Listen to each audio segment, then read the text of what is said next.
I was going from New Jersey to New York, in where I lived. This is way back in the late '80s.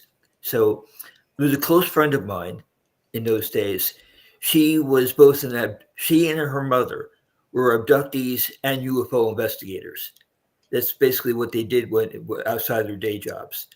So we were very close. So she was like really, really, really like, I gotta know if you're an abductee. You seem like Oh, geez, where did he go? He has disappeared on us.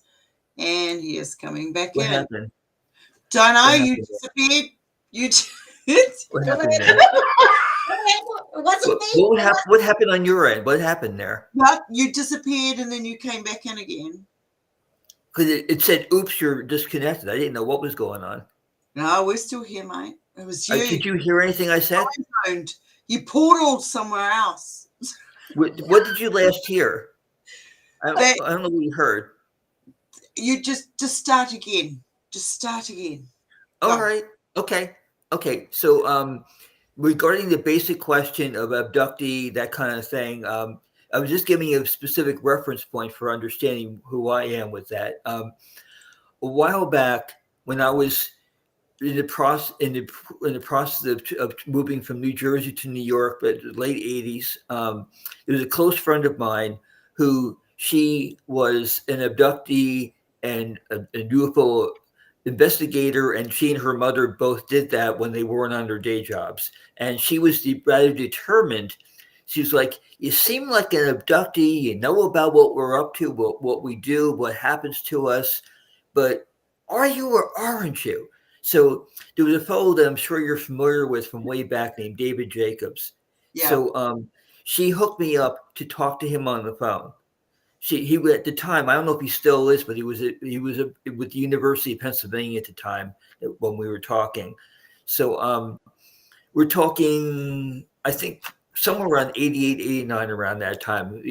I'm sure he wasn't in the emeritus quite yet. So we got on the phone we spent like maybe 2 hours on the phone where I'm telling him my experience, what I'm aware of, what I'm familiar with, and we spent a lot of time on it. And at the tail end of it, I said, "Okay, David, we perfectly well. If I tell the person's name, it could be very weird for her that I mentioned her name. So I'll say M would you put us on the phone. So what do you think, David? I know all the abductee experiences. I know what they go through. Am I an abductee or do I just seem like one?" He said, "No, you're not an abductee." He said, "You have all the familiarity, but you have not been abducted." So my basic premise when it comes to these things, okay, backing up a little bit, um, I have always been familiar with what abductees go through. I have a pretty good feel for who does the abducting and and why they do and how they do. I have a pretty good feel for all those areas of the subject.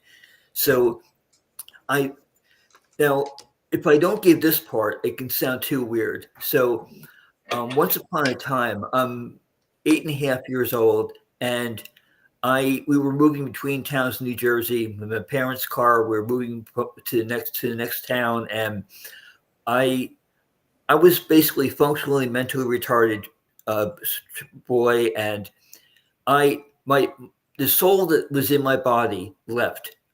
I don't know for sure if I died or I didn't die. I don't know, but the soul that was there in me left. Another soul came in during the time we were driving between towns. Like nobody had any idea that happened to me.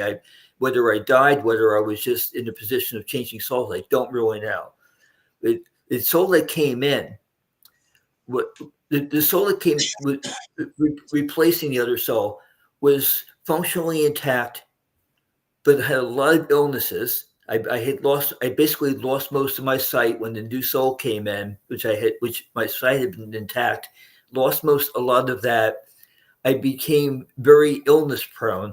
I went over the next few years. I went through a lot of medications and surgeries and whatnot after the new soul came in. But about 2 years or so after that new soul came in, one night late, um, all of a sudden I was in a vision, was addressed by somebody who at the time I thought was God.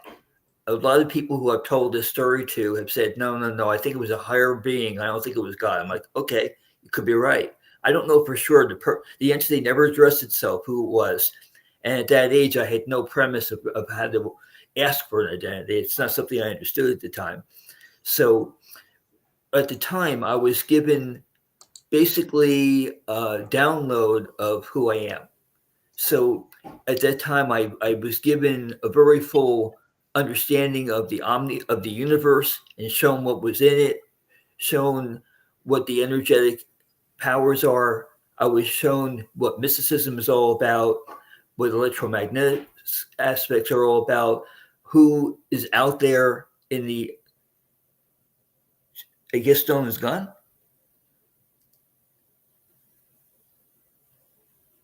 Okay, I guess it's Sue No, and me. she's got her thing blocked, but you're still live, Jeff. Okay, I guess I'll roll. Yeah, absolutely, 100%. Okay, let's do this. So Yes. I was being shown all these things, nature of mysticism. Oh, there you are, Stone. I'm not sure. I pop out. It's something with Restream. I'm not sure what it is, but when I've been on for about an hour, suddenly I get knocked off. So all I got to do is just leave and come back in. Everybody's still there talking, so I haven't figured it out. So if there's some genius out there who knows what the issue is, please PM me and let me know so we can resolve this. Otherwise, this is going to be a regular abduction. So, as you were saying, Jeff, carry on. Okay, so what I'm saying here, I'm going to tie in with a question that we have seen in the chat. I'm going to tie it in. So, among the various things that I learned when I was in that vision with the experience of the encounter with that being that was unidentified at 10 years old, was nature of mysticism, the nature of spirituality, the nature of the higher realm beings, the nature of how DNA works, the nature of the ancient origins. I learned all these things very rapidly within the download at that age. So one of the things that I do know from that experience, I don't have any other way of referring to it except for something that I know, because I just don't know how else to refer to it. Yeah. So I use that word. You can take the word "no" with a grain of salt. It's part of my fiber of my being, of who I am, knowing these things. So I don't know what other word to use besides "no," so I'll use that word. So one of the things that I know is that everything that we are and all that we have contact with in the upper realms is tied to our DNA strands. Yeah. So it's all tied in. So it's like a lot of people have very nefarious tales. People have very dangerous tales. Some people have very loving tales. Other people have very safe tales. All of that going on.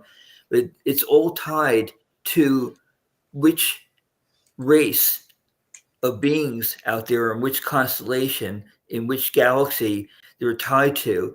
And in some cases, tied to beings that are more amorphous, less physical solid forms, sometimes more amorphous than that, and less physical form, things like that. So it depends upon who you're tied to in coming into this planet, into this life, into the birth plan that we have here. Depends upon who and what you're tied to in coming in. So when I hear the abduction stories, including my friend in New Jersey, who had told me a great deal about what she had gone through. When you're going through it, okay, let's do some basics here. One thing is that it isn't something that happens to you. Okay, it seems that way at the time. It isn't something that happens to you. It's that through your DNA linkage, beings come through in a predetermined way where they themselves, depending upon their realm, know which dimension they're coming from, depending upon where they're coming from, depending upon how familiar they are with humans, because some don't really understand human physiology, depending upon what they have experienced with humans, some do experiments, some come across as scary, and some are come in very loving and supportive. It varies a great deal. Some come in through ships, some don't need ships. So how they come through, whether it be through a portal or vortex, whether they're coming through a wormhole, whether they're coming long distance through a ship, whether they're coming, beaming themselves in amorphous form, whatever way they come through is through the DNA linkage and whatever lineage from the upper realms and from the constellations and galaxies, whatever linkage they have. For example, they might be Lyran, they might be from the Pleiades, wherever it is that they're from, and whatever linkage they have, it's going to present itself through how they encounter those life forms, and whether it's going to take the form of an abduction, whether it's going to take the form of visitation, whether it's going to take the form of going on the ships, which I myself have been on a number of ships, whether they're visiting, whether they're given physical contact, whether it's strictly psychic contact, all these things manifest through the DNA linkage. Whatever way that they manifest, it all comes that way. So it's like one thing I've encountered over the past few years is sheer breadth, sheer volume of different ways that the encounters happen. The sheer number of different ways that these linkages get manifest. And most people do describe it, experience it, and encounter it as being something that happens to them. Most people do experience it that way, but it's more what people don't realize and recognize.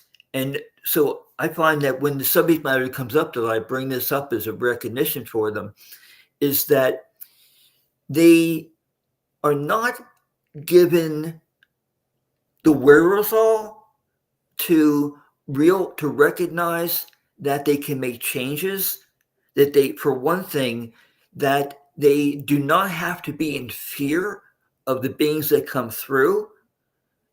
Almost everybody describes it in a way that is fear-based, but it does not have to be fear-based. It does not have to be derived that way. It can be a loving encounter if you want it to be. Is the beings aren't coming through with an intentionality of being hostile, harmful, and dangerous. It's not their purpose in coming through, but they react to your reaction, to your inner reaction to them. And that sets up for them how they come in and how they relate, how they interact with you. So one thing I've had brought up when the chances present itself in the course of things is when people will bring up fearful encounters, I'm like, okay, did you make a request of them? Did you in any way, psychically or otherwise, ask them to be a particular way? Things like that. So all of these things are part of my vantage point on the nature of abduction, since that was the original question. Did that help at all? Oh no, what's happened? I know that's a lot to throw at you. I know that. Well, I've lost everybody. Oh geez, what's happened here? Oh, They're all okay. gone? Yeah, we're still here. I'm gonna. You still there? I think I am. Yeah. Because you we're tell us here. stay with me, I I don't can know if see you're that. there, but we're here. I think I am. Okay. Yeah. No. I see it as, even through the emotional times, depending on the emotions at the time, certain beings show themselves. They show up. So it's like it's almost like if we get in a really aggressive state, we're going to be, influenced because we've put the call out there, and these negative beings are going to come in and they're going like, yay, party time. You know, and I feel it's the same for all the emotional states that we can go into, depending on what the energy is that we're putting out. That's what's going to attract it. Stone, there's one thing that you're bringing up that I should point out something about, that in your case, when you have so many different entities that are coming your way, when you have so many different types of entities with so many different purposes that are coming your way, you're going to, just because of the sheer variety, you're going to have some entities that are going to come at you in a erratic or no dangerous way. Sometimes they're going to, just because they don't all have the same, they don't all have the same capacity for making the adjustments to this dimension and to you. They don't have the same capacity for making the adjustments to your DNA, to your reactions, to your wherewithal, because they know who you are inside when they come through, but being able to react to it is an entirely different matter. So they don't all have the same capacity and same wherewithal and same ability to adjust. So sometimes there's going to be awkwardness, collision. It's going to happen sometimes because they're not quite sure how to go about it.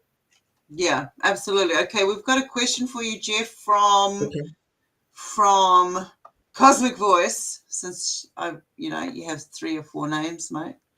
Okay. Whatever works for you, that's fine. Okay. Okay. When it's appropriate to ask Jeff, does he agree that most, in brackets, not all, negative abductions are made by Zeta Grays from Orion? I know this to be the case. So Cosmic Voice has... No, Orion doesn't. Orion isn't the main source of the beings. They're not the main source. Orion is for a lot of beings. I know a lot of people who are Orion based, but Orion is only one of many, many locations that the beings come from. Orion doesn't have any license on location. It's not like a special. It's not like, oh well, they're from Orion, so that's where to look for. Some of them are, but no, absolutely not. There are plenty from Pleiades. There are plenty that are Lyran, plenty that are Sirian, plenty that are Andromedan. They come from a large variety of locations, a large variety. So no, the idea that you probably have heard of Orion being where most come from, not the case. No. Okay. All right. I hope that helps you there, Phil. I sort of see it like there's mixed beings on every planet, including here. Okay, it's not just 1 or 2; it's mixed. So it's hub. And another thing that should probably be mentioned in that regard, since a lot of the original planets that the beings come from no longer are there. Sometimes you have beings that are coming through where they are coming through lower dimensional because where they were coming through no longer exists. You have a variety of beings, even from Orion. When you have a higher realm being, they got a lot more choices of how they come through, in terms of being shapeshifters, in terms of recognition of your intentionality. The higher realm beings, let's say 5th, 6th, 8th dimensions going higher, the higher realm they are, the more they're able to adapt and adjust. When you have somebody coming in from, say, the 5th dimension, they're what they can do in adapting is more limited. You have a lot of the beings that come through, including from Orion, are 3rd dimensional. Quite a few are.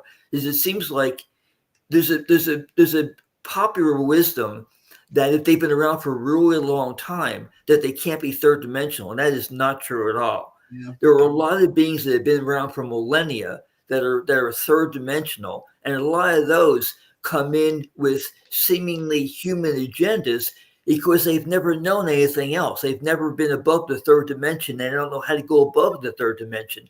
The ones that come in from higher dimensions into the 3rd dimension can develop human-like traits, but they have the capacity to return to their original state of being loving and not harmful. So it depends upon how they're coming in, but you have a lot more. A lot of the stories that I hear, including from friends, I can tell from the nature of the stories that they're very third dimensional because of how they're coming in. So a lot of it depends upon entry. Yeah. Okay. Okay. All right. I hope that helped. Okay. Cosmic Voice. Yes, Zeta Greys are third dimensional. They use the time portal system. I sort of feel like, when you can get in touch with your inner self and you start seeing how we function and all our capabilities, we can fire up a portal and we can go to all of these locations, knowing the frequency of the emotions, knowing what we're producing energy-wise and lush-wise. We can teleport ourselves to these locations through everything that's installed inside us. So we don't have to be in dangerous zones. And I'm not just saying this as in the spiritual side, the multidimensional side, but I'm also saying this when we can get to a certain point where we say, yes, this is our abilities, this is what we can do and achieve. We'll achieve the levitation. We'll achieve the physical portal abilities. We won't need to have a synthesized mechanical device portal for us to walk through. We should be able to do it just by our thought. Now, if we can do bilocation and telepathy and remote viewing, then being able to portal ourselves to other, physically portal ourselves to other locations, we have that ability to do so. I mean, we experience missing time. Yes, Jeff. Okay. I'm saying this not for you or Oric, but for the folks who are listening. Okay. All right. That when you bring in that aspect of portaling, you're now introducing that we have just as much capacity for having control over and steering of how we interact with the beings in other dimensions through how we enter into the portal as they have in coming in for how they go through the portal to come to us. We start having just as much control over the nature of the interaction as they do. Yeah. So it's no longer them being in control at that point. We have just as much capacity to be in control of it at that stage. Yes, absolutely. We do. Sorry, I got sidetracked for a second. Trying to send somebody a link to come in. They're enjoying your conversation at the moment. So yes, it's sort of like when I've done the night terrors, I thought they were, with all the programming stuff, I was told they were night terrors. They were a reaction to what I had experienced. Mm-hmm. But they're, as younger. So that's an emotional stamp. That's an imprint. And then when I was very within myself aware of, I got to a stage where I could recognize the signs that something was coming, that we were going to have some form of contact. Now, I wasn't 100% sure of what the contact was going to be, hence setting up every device I could possibly think of and had at the time, and traps, flour on the floor, rice in the floor. I want the proof. I want the proof. So when they do that and they say, well, this is because you have let us know that you can see and read and sense, fill in the blanks. This is when we're coming. The more interaction that they gave me closer to the time, I was able to turn around and go, okay, what is my emotional balance? Where am I? Am I on the negative? Have I got a lot of shit going on over here?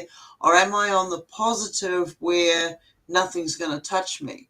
So I definitely take into consideration, because I do feel that it draws different energy beings in. But there's also been the times where I've had encounters such as driving down Walkworth Hill. One side's a cliff, one side's basically totally got houses and everything. I was in a good state of mind. There was nothing fearful in my mind. I was concentrating on the road. I had my mission ahead of me, A to B, get back safely, watch everything I was doing. And that's when I was bumped. And I literally say my whole vehicle was bumped by something I could not see. And I thought, okay, here we go. And I started to spin out in the middle of the road. And when the voice over my shoulder yelled, it was like it was yelling at me right in the ear saying, let go. Well, the only thing I had was I was holding on to the steering wheel. So I had to go, well, is it referring to the steering wheel? Still, my emotions were now in safety, thinking, well, that's it. I'm not going to be able to deal with this. I'm going over that cliff or I'm running into that traffic. Either way, I'm out of here. But when I heard that voice and I let go, I instantly went back into a calm state. I ended up parked as if I'd driven into somebody's driveway. And it was so close to the concrete power pole that I couldn't open the passenger's door. And it was like that whole scenario, even though I knew I was spinning out and knocking on the death's door and stuff, something else was there. Now, I didn't pull that in to that scenario because it was, whatever it was already there watching, was already there. If you want to call it a guardian, whatever it was there. Now, later on down the track, yes, honey. Okay, I'm taking in the way that you're saying it and where you are with it and saying it. So I'm offering this given the way that you just presented it, because I know since I've heard the story prior, so I know how the story unfolds. So I didn't know for sure if you had come to be aware of what took place or not, but from listening to you just now, I'm offering this note based upon the way you said it, that you were in a psychic and physical and emotional place right in that juncture where everything came together. You literally had, let's see, it depends upon the nature. I don't know what the wording would be for the people who are listening right now, how they would take this in.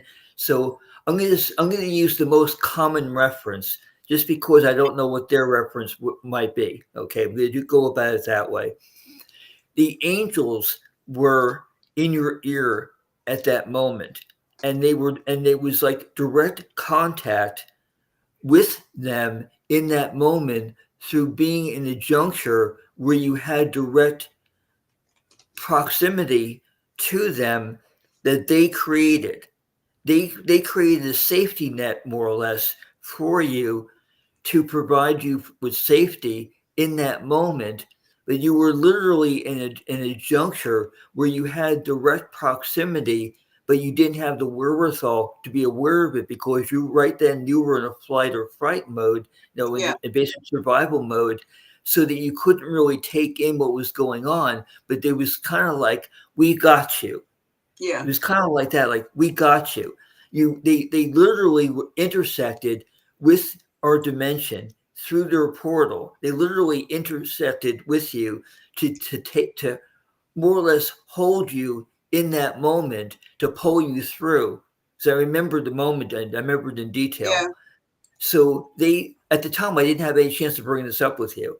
So the angel, like I said, I'm using that as a reference point for people listening. The angel was with you completely, had intercepted you in that moment completely to bring you to safety by combining with you in proximity in that juncture that you were in. Can she still hear me?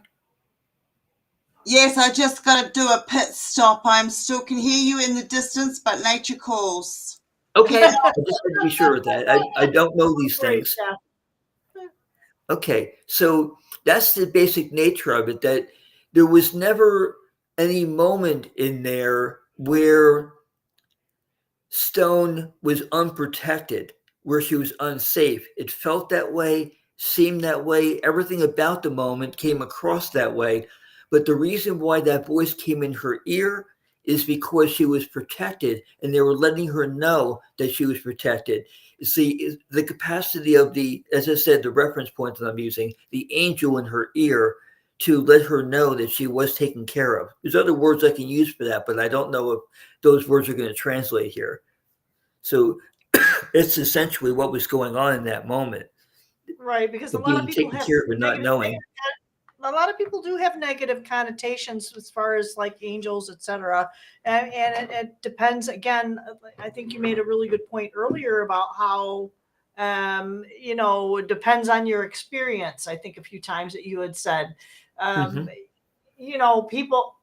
people, all of us, everybody who draws breath, we're basing our decisions on our experience.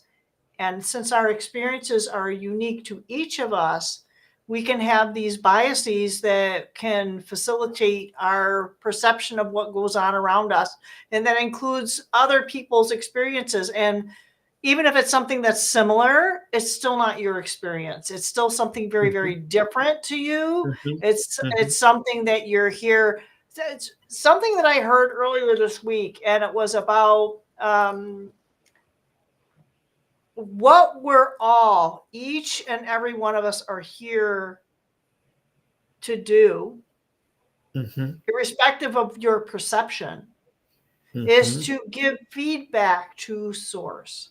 It's Mm-hmm. for our experience, it's for our enrichment that we go through what we go through. Mm-hmm. And we can choose to do with whatever it is that this so-called experience is.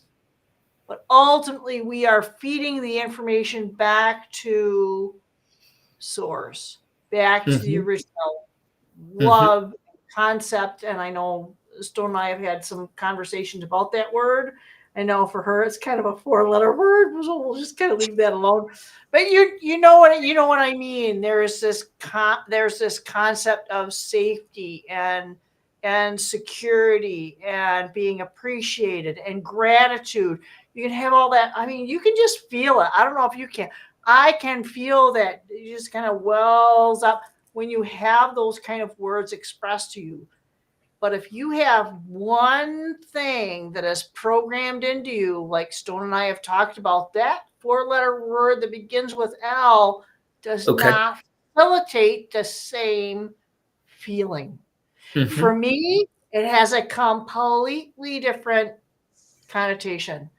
Mm-hmm. Someone can tell me that over and over and over again, and it can knock me off my feet. But then again, it's also that thing for my personal experience is it's a trigger for, okay, when are they going to change their mind? Mm-hmm. Yeah. When are they, because that's going to come. Because you can tell me that for the next decade and decide, never mind, I didn't mean it. Yeah. Because and for you, Stone, that's totally different. So each Mm-hmm. one of us has this amazing, unique experience that we get to go through. And we kind of hold that as our own and we take that as ownership. Ultimately, we are a conduit leading back to the original source, thought, and word.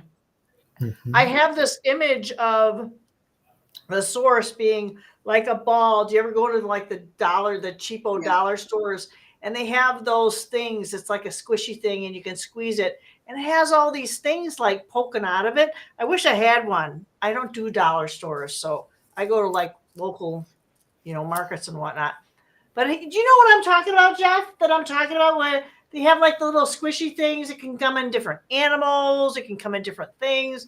But it has these little tendrils, and each one of those tendrils coming out of it is us.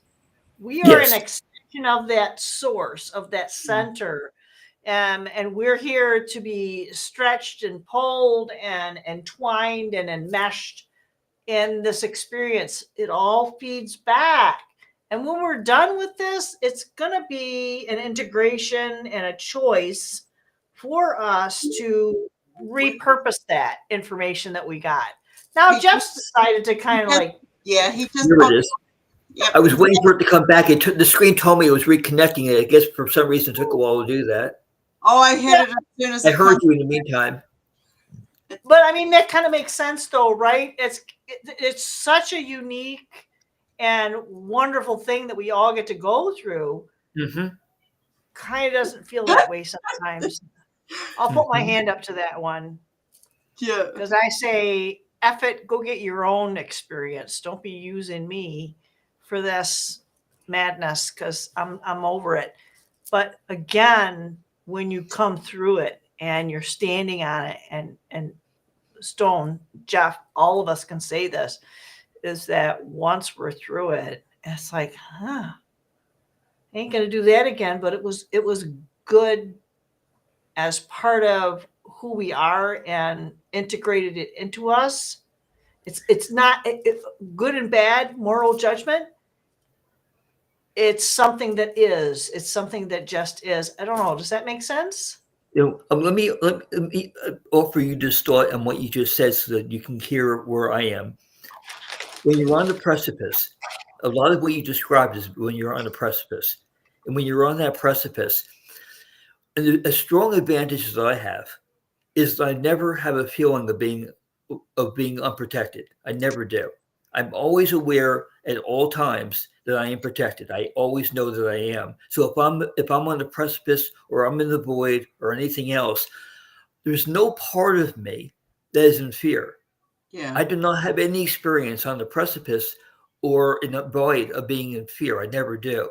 So the question for those of us who don't have the experience of being protected, who don't know what that is, and there are plenty of us who don't have that experience. If you don't have a base, a reference point of being in that protection, then when you're on the precipice, you're going to have that fear of the unknown. You're not going to know what's going to happen next. You'll be like, oh my God, what happens next? How do I know what happens next? I'm afraid because I don't know.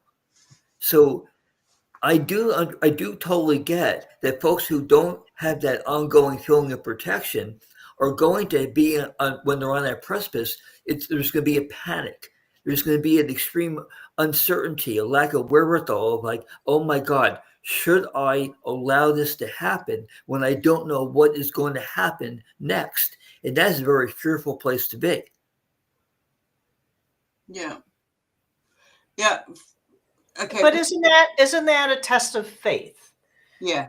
Yeah. Depends That is a upon that test person. of, it's okay to not feel protected. But So you if have you're to have somebody that who face not- going in there. You have to have that But if face you've going never in to be able to test it.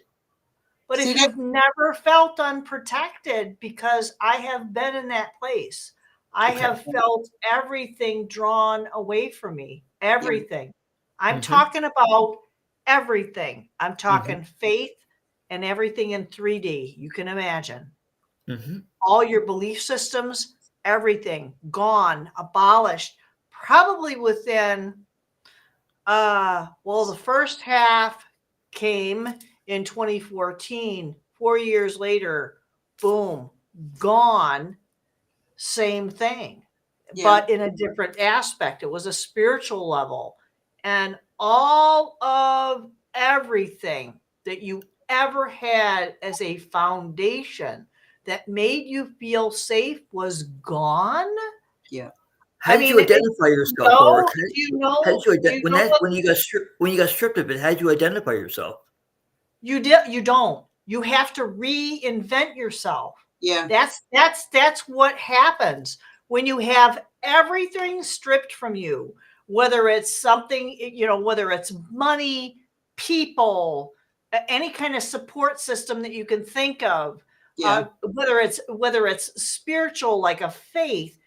everything is completely gone, and you have no idea how it is that you're going to even take the next physically, how you're going to get. I remember I was carrying a laundry basket up my flight of stairs from the basement up. That was the second phase. It's like everything is gone. Am I going to put my foot down on that next step? Is it going to be there? That's how crazy it is. You psychologically you're in a free fall. You're in a free fall, and you're so undone. Yeah. That you start from square one and you reinvent yourself. And that was a really good example of my friend who I visited this evening. And Randall, who I interviewed, he had to do the same thing based on his experiences. Completely different. And this is the point. Your experience, his experience, and my experience, Stone's experience, all completely different, all unique, all feeding back to that same conduit, to that source. That's why I say, okay, why am I here? Some people will tell you that the whole reason that they're here is to just enjoy life. Yeah. Great. Some people say, oh, you're an asshole because you fucking don't get it. You know, we're all out here busting our asses and doing X, Y, and Z. And it's like, leave them alone. Leave them alone. Let them do whatever it is they feel they were here to do. Right, wrong, or indifferent. That's not the point. You are here to do what you are here to do. Figure that out. You need help doing that? Any one of us here on this panel can help you do that. But you still have to take that step to figure it out on your own and take the initiative to make that happen. Okay. Ulrich, in that particular vein, I'm asking this for the folks who are listening, okay? Because it's most likely somewhere in them that they have this question going on. You mentioned square one. Now I had to distinct. I know from 2019 what square one looks like, but for somebody who has not had the experience and they have to start over, how do you establish and distinguish what square one looks like? Jeff, that's the unique beauty of the humanity. It's up to each one of us to figure that out. Okay. It's not going to come in a cute little package that you're going to find on Amazon. It's something that each one of us, because of each one of us is such a unique facet. We're the unique package, if you will. I don't know. I'm getting kind of fired up. No, good energy. This is what it's about. It's about sharing the experiences, and that means going deep and bringing it up, because what you guys are both saying, for me, it's emotions. Being able to identify where the emotion has been triggered from, the feeling state, because we produce these chemicals, and those chemicals are related to the emotions, and these emotions, whether it's good, bad, or indifferent, it is all harnessed. So when I'm talking about these different beings and stuff, there are set beings that present themselves because they feed from our lush, they feed from our energies. And I've seen different crews and different species separate into different segments, good, bad, and middle, but they all work for the same hierarchy. So when they're thrown at us, and they're all working together, and they're the puppet masters and we're the puppets, it's like, and they're feeding off us. The strings are our emotions. So when they can, maneuver us into said chaos environments, chaotic thoughts and all of this, and then you've got the jealousy, and then you've got the love, and you've got, There's so many different angles that we've got to go, okay, every single thing they can use to manipulate us and our energy, triggering a response, that's what we got to fight against. That's what we've got to be able to identify, and we've got to do it rapid fire so we can turn around and say, hey, no, you can't feed off us.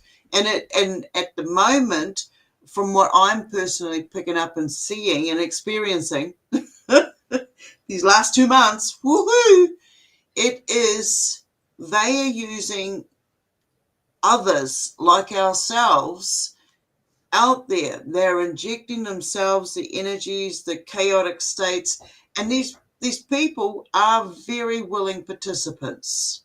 So that is the difference between us and them. If you're a willing participant or if you're not. I don't see that, okay, you're a victim and this is happening. I think that's a crock of shit now.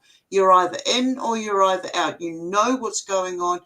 Because we've gone through that phase. A couple of years ago, we went through that phase of transparency, exposure, and accountability. Being able to say, this is what my actions are. You all know my saying. If you're not aware of it, you can't do anything about it. As soon as you become aware of it, you are responsible, you are accountable for your actions. And this is where we're at. We've had 2 years of that. Now we're accountable for our actions.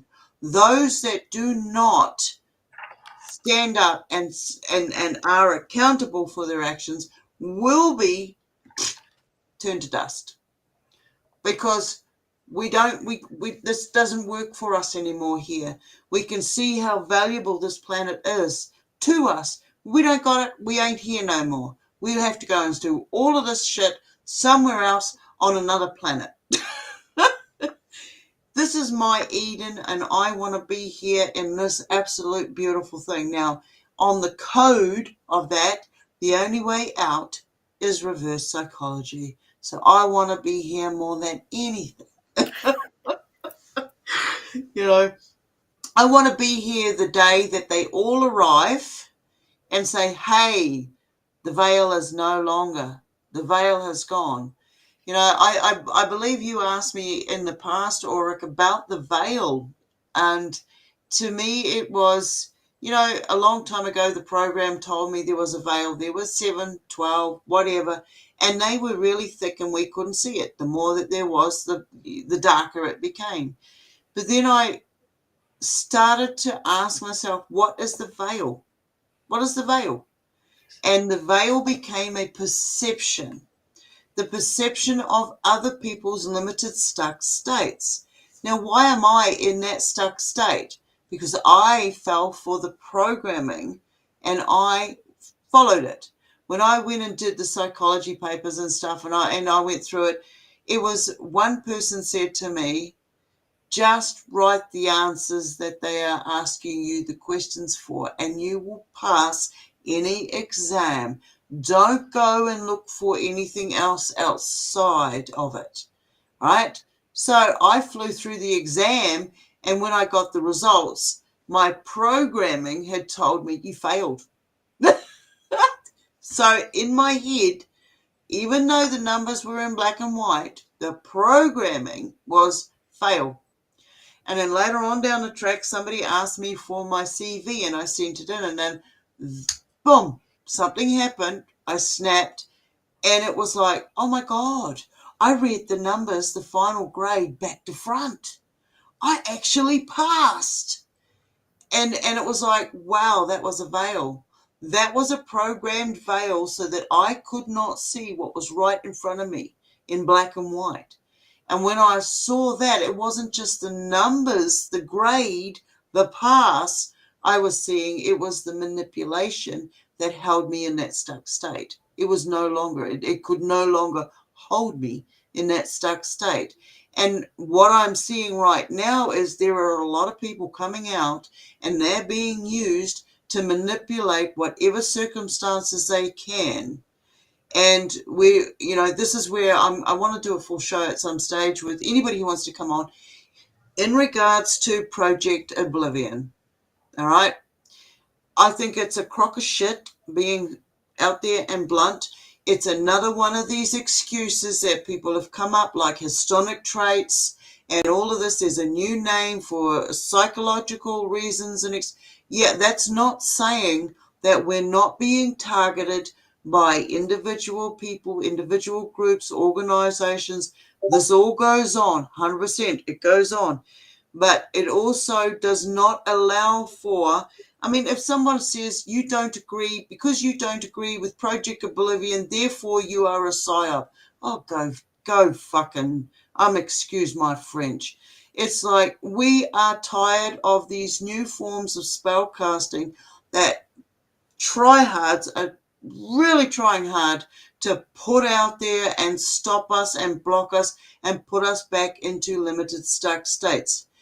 If it works for you, it works for you. But I really hope that you can see past the programming that is being used to manipulate people.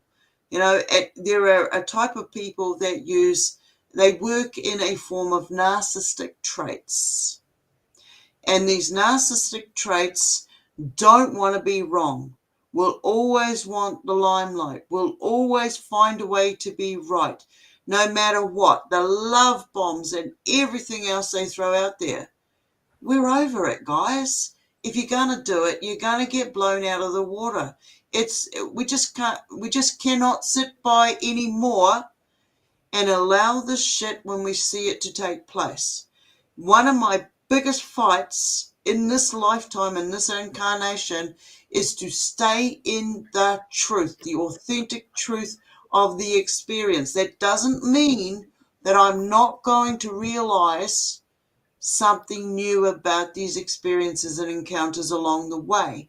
And I allow myself that percentage, to grow. If we don't, that just tells us that we're still in stuck states.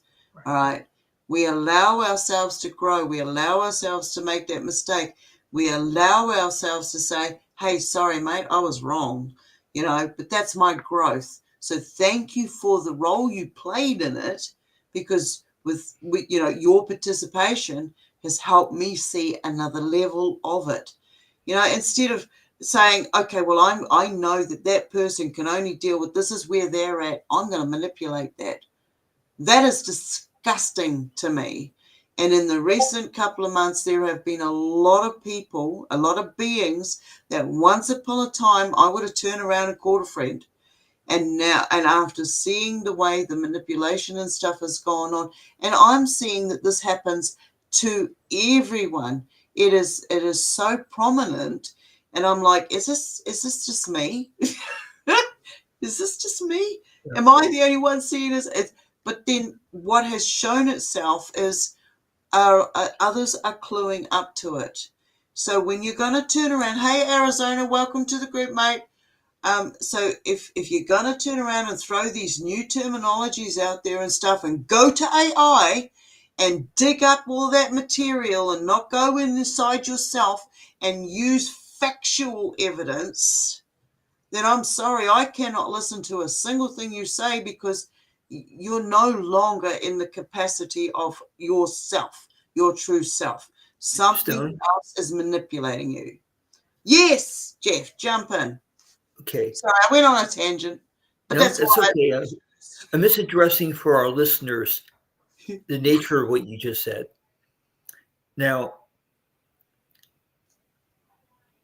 one thing that people do with this when it comes to manipulation is they go into victim mode. Yeah. And this is like a very close association between the manipulation and victim mode. Because if you recognize that the person is going into manipulation with you, you have the capacity at that point to not be manipulated. Because the first thing there is to recognize is I've done this so many times that I just know the steps. The first thing to recognize is pre-programming. Yeah. Is everybody, and sometimes it's almost everybody there is, everybody who does who does the manipulations, and for the most part, they do them as like a new toy that they've received. They tend to use them like toys. Everybody who does the manipulations is doing it through their pre-programming. They're doing it through the wherewithal they have at the time. Most of the time, they have no idea that they're doing any manipulation. They usually have no idea that they are. And it's usually intended to be, quote unquote, supportive. Usually it's about doing what's best for you. That's usually the nature of the manipulation, what's best for you. They're doing, what they know you need. And they're not particularly listening to anything you have to say. They already know what you need and they're ready to serve it up. That's usually the nature of the manipulation. So, but if you recognize their predisposed, pre-programmed thought process that they're going through as they do that manipulation, if you can recognize that, and that gives you a means. I've gone through all these steps before, so I'm laying out my memory as opposed to anything else. When you go through all of that and you recognize that that's what they're doing, it can at least, this is how it was at least for me, and hopefully I'm not the only one who has the capacity for doing this, that it gives you the means to let go of the triggers that they've created. They've created triggers of, it's like you're going to be mad at them. There's going to be animosity. There's going to be hostility. There's going to be cleverness thrown around. And how do I get around this? And how do I get around you? And what are you doing to me? And why are you doing it? And all these different things. All that is going to be part of the manipulation of the pre-programming and of the nature of the dialogue that happens as a consequence. So if you recognize that all of this is going on, and I know from my own experience, getting to that recognition is brutal. It is so agonizing to go through. But if you can recognize that you're going through this, that one of the things that I discovered in the course of going through it, of recognizing, discovering the manipulation, of realizing why it's happening, of realizing where it came from, I was able to extricate myself from hating the people who were doing the manipulation. One of the key aspects for me was releasing myself from hating, because it's part of the trigger is hating the person doing it. You get very invested in hating them. How could you do this to me? Why would you want to do this to me? You get very invested in hating them. If you can release yourself from that hatred, the other side if you can release yourself, the other side of that is compassion. The other side of it is being able to express love, being able to love yourself. If they won't love you, you can love you. Yeah. So the other side, that's where the other side is, that being able to love yourself, even if they won't love you, to be able to love them for who they are, that they don't know that they are, and be able to have compassion for who they are in recognizing their pre-programming. It isn't about condoning it. It isn't about accepting it. It isn't about saying it's okay. It's about recognizing what it does to you. I've done this so many times with my son that I know it inside out. That the thing that becomes available to you in releasing, in letting go, in recognizing your body holds on to the memories, holds on to the experience, holds on to the memories, it's held in every aspect, in every cell of your body. So if you let go of all of that, what you have left is you're able to release those toxins, able to release those aggressions, those angers, those justifications, those defenses, those I'm right. You're able to release all of that. That one of the biggest parts of it is screaming in you, I'm right. It screams.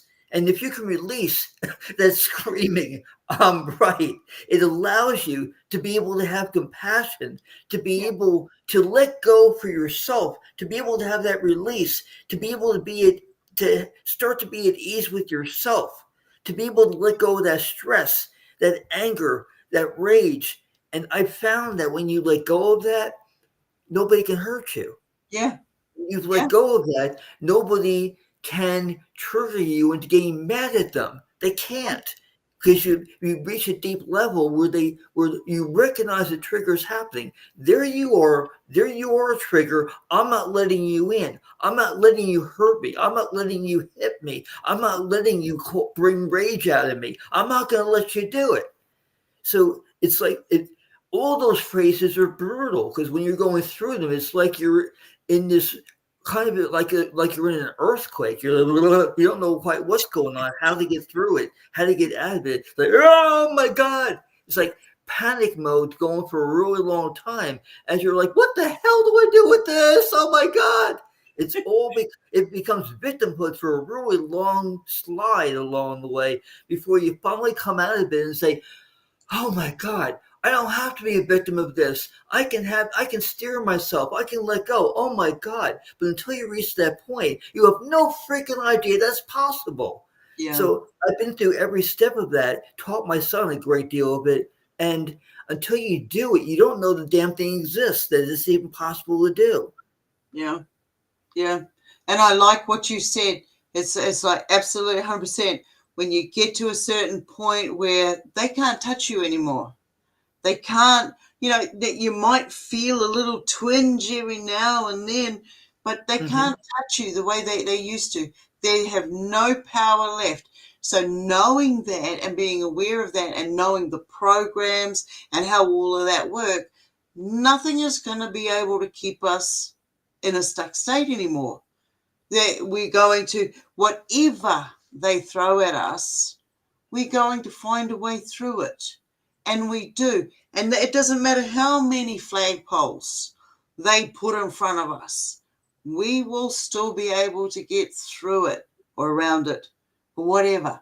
It's like, okay, thank you for actually showing me how important I am as a being or a character in the role that you're playing, because for you to treat another like that shows me a reflection of how you treat yourself and those around you. And until you have that level of respect, you're not going to have the courtesy that comes with it. And the courtesy is recognizable to us who have found that point. We turn around and say, thank you for showing us the lesson and sharing that experience with us. It could have been really bad, but I'm glad you are the character who you are for showing it. But you're not going to be able to do any more than that. So, that is where I take the stance of making it known, making it polite as I can be, saying, do not communicate with me anymore. Do not reach out and try to feed off my energies, because I will recognize it.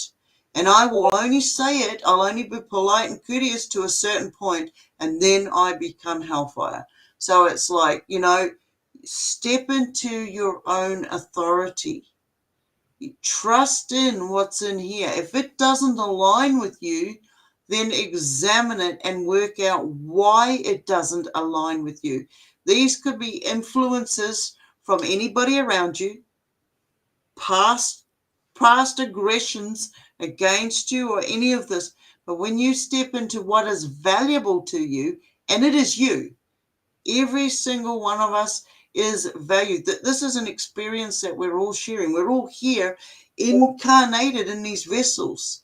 We didn't know how these vessels were going to turn out, but we are incarnated in these vessels. We are taught certain things that don't necessarily align with being in the wellness.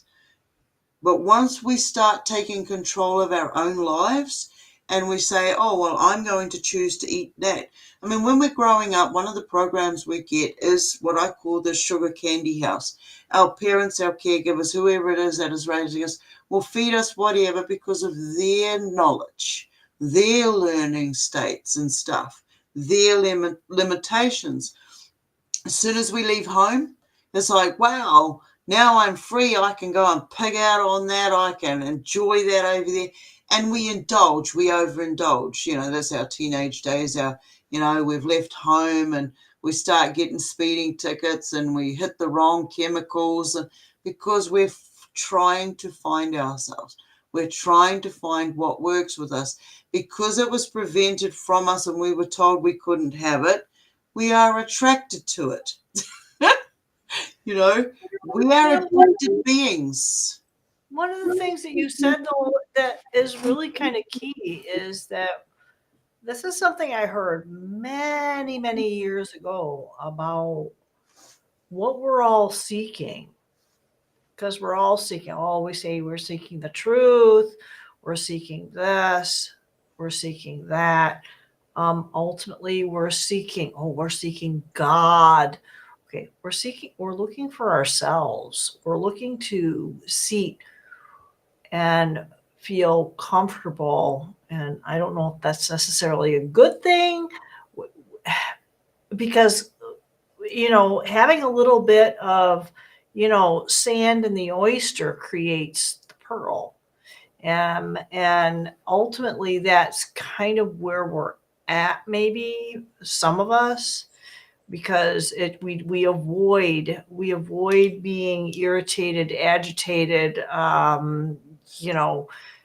One of the things I did this past week was sit with some Reiki master, and ultimately ended up realizing I was now a Reiki practitioner. I haven't updated my website yet, but I guess the point is that, you find yourself in these positions where you realize who and what you are, and you can discount it or you can take advantage of it. So I think that's ultimately what we're kind of looking for. We're all seeking God. We're seeking the divinity within us. And that's where we can kind of find ourselves. Maybe we feel a little shaky on that because we don't have the I guess the confidence, the foundation for that. Maybe we're standing on shaky ground or sand. I mean, hey, who knows? We might end up being, in what do you call it there? Liquefied ground, right? Right. So, I mean, ultimately, we can find ourselves there, and that's okay, because we can lift ourselves up and move ourselves to a different space. And it's ultimately about that perspective of ourselves that can facilitate our growth, that can lead to our ability to find peace and to find our divinity. Ulrich? With whatever we're doing. Ulrich, I just want to reframe that slightly, what you were saying just now. To me, how to know that you're there and what to do with it, I find that using and reframing questions to refocus is a way that always gives me a means of being in that divinity. Is if you're disconnected from it, then you have a lot of chaos and confusion going on. If you're connected to it, then you have the means to gain the focus that you're in need of. That's how it works for me. Is I'm always, when I go through extreme difficulties, I'll put it that way, that when I need to come back to myself, to recenter, to refocus, for me, it's through asking myself particular questions. Like, okay, what am I going to do from here? How am I going to go about this? How do I even get started? I ask myself these kind of questions as a building block. So to me, there's always a matter of one or the other, of either being connected to divinity or being disconnected from it. There's no real middle ground. So if you're connected, do you find there to be middle ground from the way you reacted? Is there a middle ground for you? I don't know if it's not about me. It's about discovering where all beings are at, because it's so you're relating things to you, which is awesome and it's extremely helpful, but it's based on personal experience. And I think maybe I alluded that to earlier, is that we are all here for unique experience and appreciating those unique experiences. So one of the things, and because I work in my day job as a mental health, it's called a QMHP. My job is to meet people where they're at. Doesn't matter my experience. What matters is, which each one of those people I sit down with, that I'm able to meet them where they're at and talk to them and not necessarily nurture them, not even necessarily validate them. Sometimes you do have to validate where the people are at, but it's to help people realize that for outside of what the system wants us to believe, ultimately you're there to help people rediscover their own divinity, rediscover their own power, rediscover that they have access to what they thought they didn't have access to before. So But that comes directly out of it. I am empowering. People tell me, "Oh my God, you're the best therapist. I thought you were my therapist." No, I'm not a therapist. I am therapeutic. I'm a case manager. I'm a mental health case manager. I will connect you to everything that you need to do. Here's the fishing pole. There's the river. You go walk out to the river, put your bait on the hook. If you don't know how to do that, call me. Yeah. Let's meet. Let's figure that out. Yeah. And I'm going to tell you, I'm not going to do this for you. You have to do this for you. And that's kind of I guess the difference is that I'm not here, and maybe other people are here to do more, to do for other people. That's not my purpose. My purpose is to empower other people to do what they need to do to live the most authentic and expansive life possible. I don't do their job. It's up to them to do their job. I'm not going to do your laundry. I'm not going to take you places. I'm not going to do this, but I'm going to show you how to make that happen for you. You need to do your job. I will support you. I will have the pom-poms there, baby. I'm going to be there for you. You don't know how to do that? I'll show you how to put them together. I'm here to empower you to do that. You started off what you were saying by describing as being different from what I'm saying. It's not different at all. It's actually I wasn't referring to the power of listening, the power of connecting. I wasn't referring to that at all. You were referring to it in a very different way. I agree with everything you just said, because it's not different from what I was saying whatsoever. It's just that how I connect with me. So when what you're describing is starting from where a person is and listening to where they are and connecting with where they are. It's an entirely different premise than what I was referring to, but it's not different otherwise. It's just that you're describing what listening and relating involves. That's what you're describing. Because when you're with when you're with one of your clients and you're steering from where they are and their own reference points and what they take in, you're not separate. To me, it's not separation from you. It's just that you are simply off to the side. You're more or less off to the side. That's how I would describe it. And you're taking in from them where they are. When I'm with a person doing what you just described, when I'm listening to them and taking in their reality, their world, where they're coming from, when I'm listening to that, I'm not spending time in my own. Like you said, I'm not spending time in my own when I do that.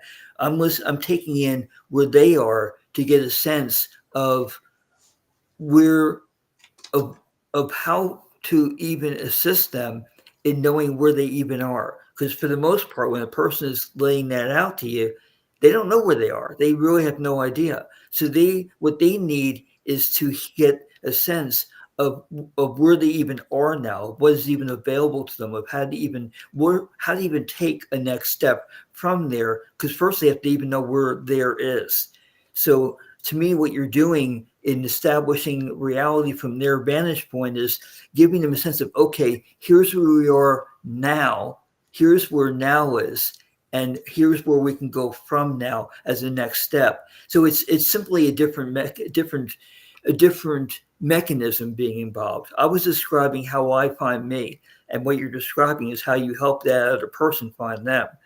So they have to first find what their now is, who they are in the first place, what their identity even is, and how their identity works into where they are at the moment, to even find what the next step is for them. And that's what I'm listening to you describing. I'm simply saying that it's not actually different from what I'm describing. I was describing how I created for me, and what you're describing is how you support a person in creating it for them.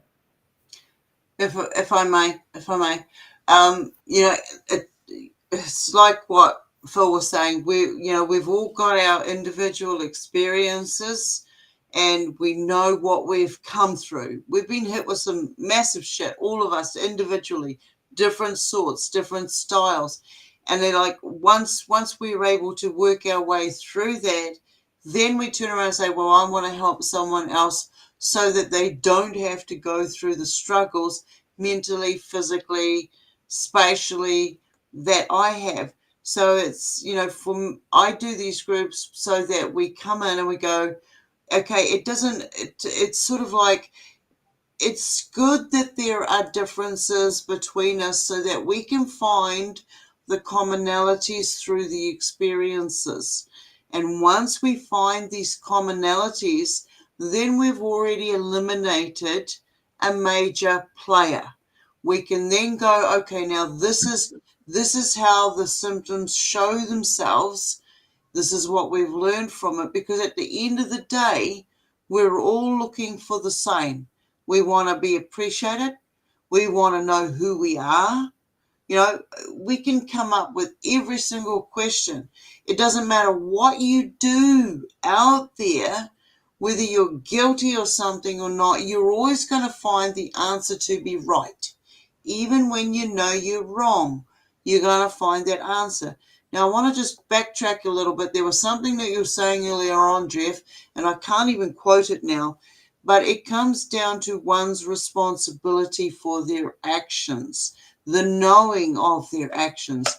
There's a difference between whether they are aware of the knowing or not. And these come in different symptoms of telltale signs. So as a people reader, I, in the first 5 minutes, will gauge where they're at. And if not, I'll keep coming back until I get it. Just recently, I had this woman who'd been coming along several times and to a space I was in, and she was unable to share her inner self, her inner experiences, because she could not relate to our experiences. Now, most of us in this particular space, we're experiences of different beings coming and going and interactions, psychological warfare, and we were able to identify it. She didn't have that connection. And then out of nowhere, there was a conversation I was having in regards to night terrors being a form of dimensional access. And when I broke it down for her, within 5 minutes, boom, what a different personality. She got it. It was like something, light bulb went off in her head. Her whole demeanor changed, her face changed, and she had something that she could add. And this is one of the major things about doing these is everybody wants to be connected to somebody. It's not just about having the bloodline families. We as a species want to have the species family. And we want to know that what we're doing is right, because our programming says You got to watch where you walk. You got to watch how you walk. You got to watch the shoes you walk in. You know, there's all these warning signs, but then we want to know, and we don't have the parents, the caregivers telling us you're doing it right because you're an adult, you're expected to do it right. Where's the bloody manual? So these groups that we're doing here, whatever the experiences are that we're having, finding the commonalities, that is the fun part. And when we do that, it's like, okay, this is the commonality. Now, how can we improve on it? We've wasted all of these years and space and time getting to this point. Now we're fast tracking it. And there's going to be a lot of people that come in and it's like, you have to lose yourself completely. Like what you were saying, Auric. You get to, I mean, I've had a couple of breakdowns, nervous breakdowns. I found myself hiding under sheets and blankets and clothing in a wardrobe away from the world. And I just wanted to leave. Get me out of this place. And that's when I realized I had to get out of that closet and say, everybody else, bugger off. Okay, you're strangling me. I can't breathe. Your energy's too much for my space. But we have to step up and say, go away, so that you can get that breather back. You can understand the voices, the triggers. We're not all the same. We don't all come from the same location. And looking at how they have put us into all these different categories, they have divided us through division and conquer. That has been one of the biggest attacks, silent warfare attacks. And it's, okay, you in one country are taught and shown on your televisions and screens, images, one thing. I mean, I'm having a conversation today with a person who didn't know New Zealand was even a country, right? They didn't even know New Zealand existed. They just thought we were part of Antarctica, and that was it. And it was like, why do you know that? Where did you get that from? And all the maps that they'd seen in their lifetime, they'd never heard any encounters from New Zealand. They didn't even figure the connection between, and I'm not being disrespectful if you're out there listening, it was a real eye-opener for me. And it's like they didn't get that Lord of the Rings was how it was connected to New Zealand. And there's a bigger role to this whole Lord of the Rings, the ring and all of this other stuff. But it was when they realized that, okay, there is a country, it is on the map, but why didn't they see it beforehand? You know, this is their programming. This is the limited stuck states that they were brought into. But that didn't mean that we didn't exist. Where was I? In limbo? I'm living in limbo. Whoa, yeah. When we can take away the boundaries, the borders that the false authorities have put in place, then we go, okay, we're no longer living in the citizen. We're no longer living in the straw man identity. I mean, that has gone on for such a long time. Now we get the digital age.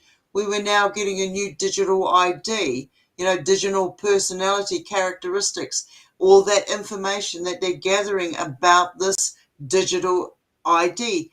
It isn't just another version of the straw man identity. Without us, that won't exist. So when we turn around and say, no, they can't exist. And this goes for everything. When we turn around and say, well, we want to learn this, and we can't have just one teacher, right?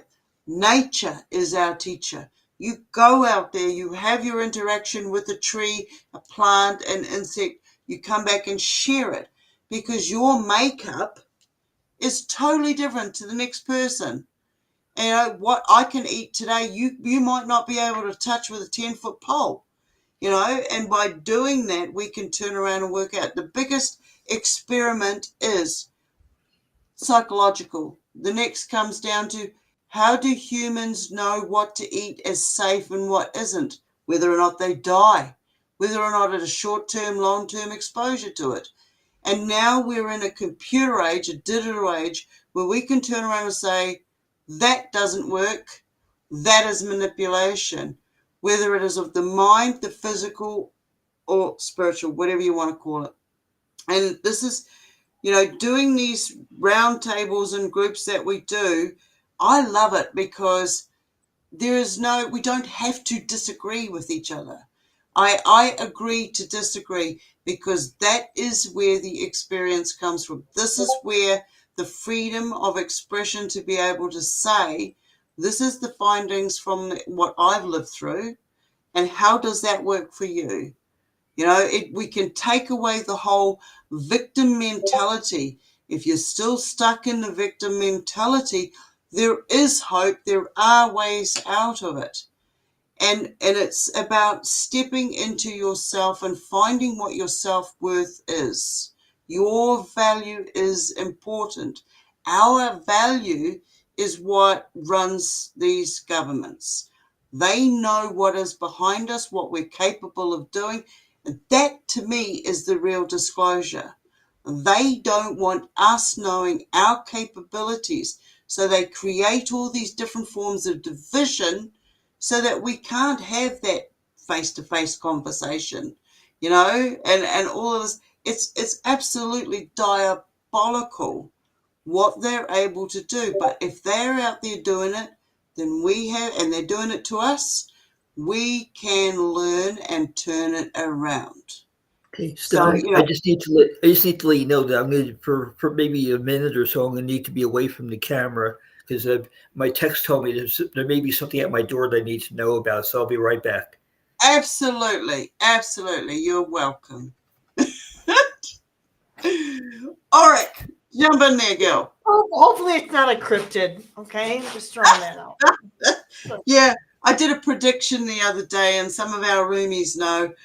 There's one of our roomies who's going to get a cryptid on their doorstep pretty soon. And I can't wait to hear those experiences. This happened like several years ago, and somewhere out in the archives of whatever it is I put on my YouTube channel, I got some pretty crazy footprints on.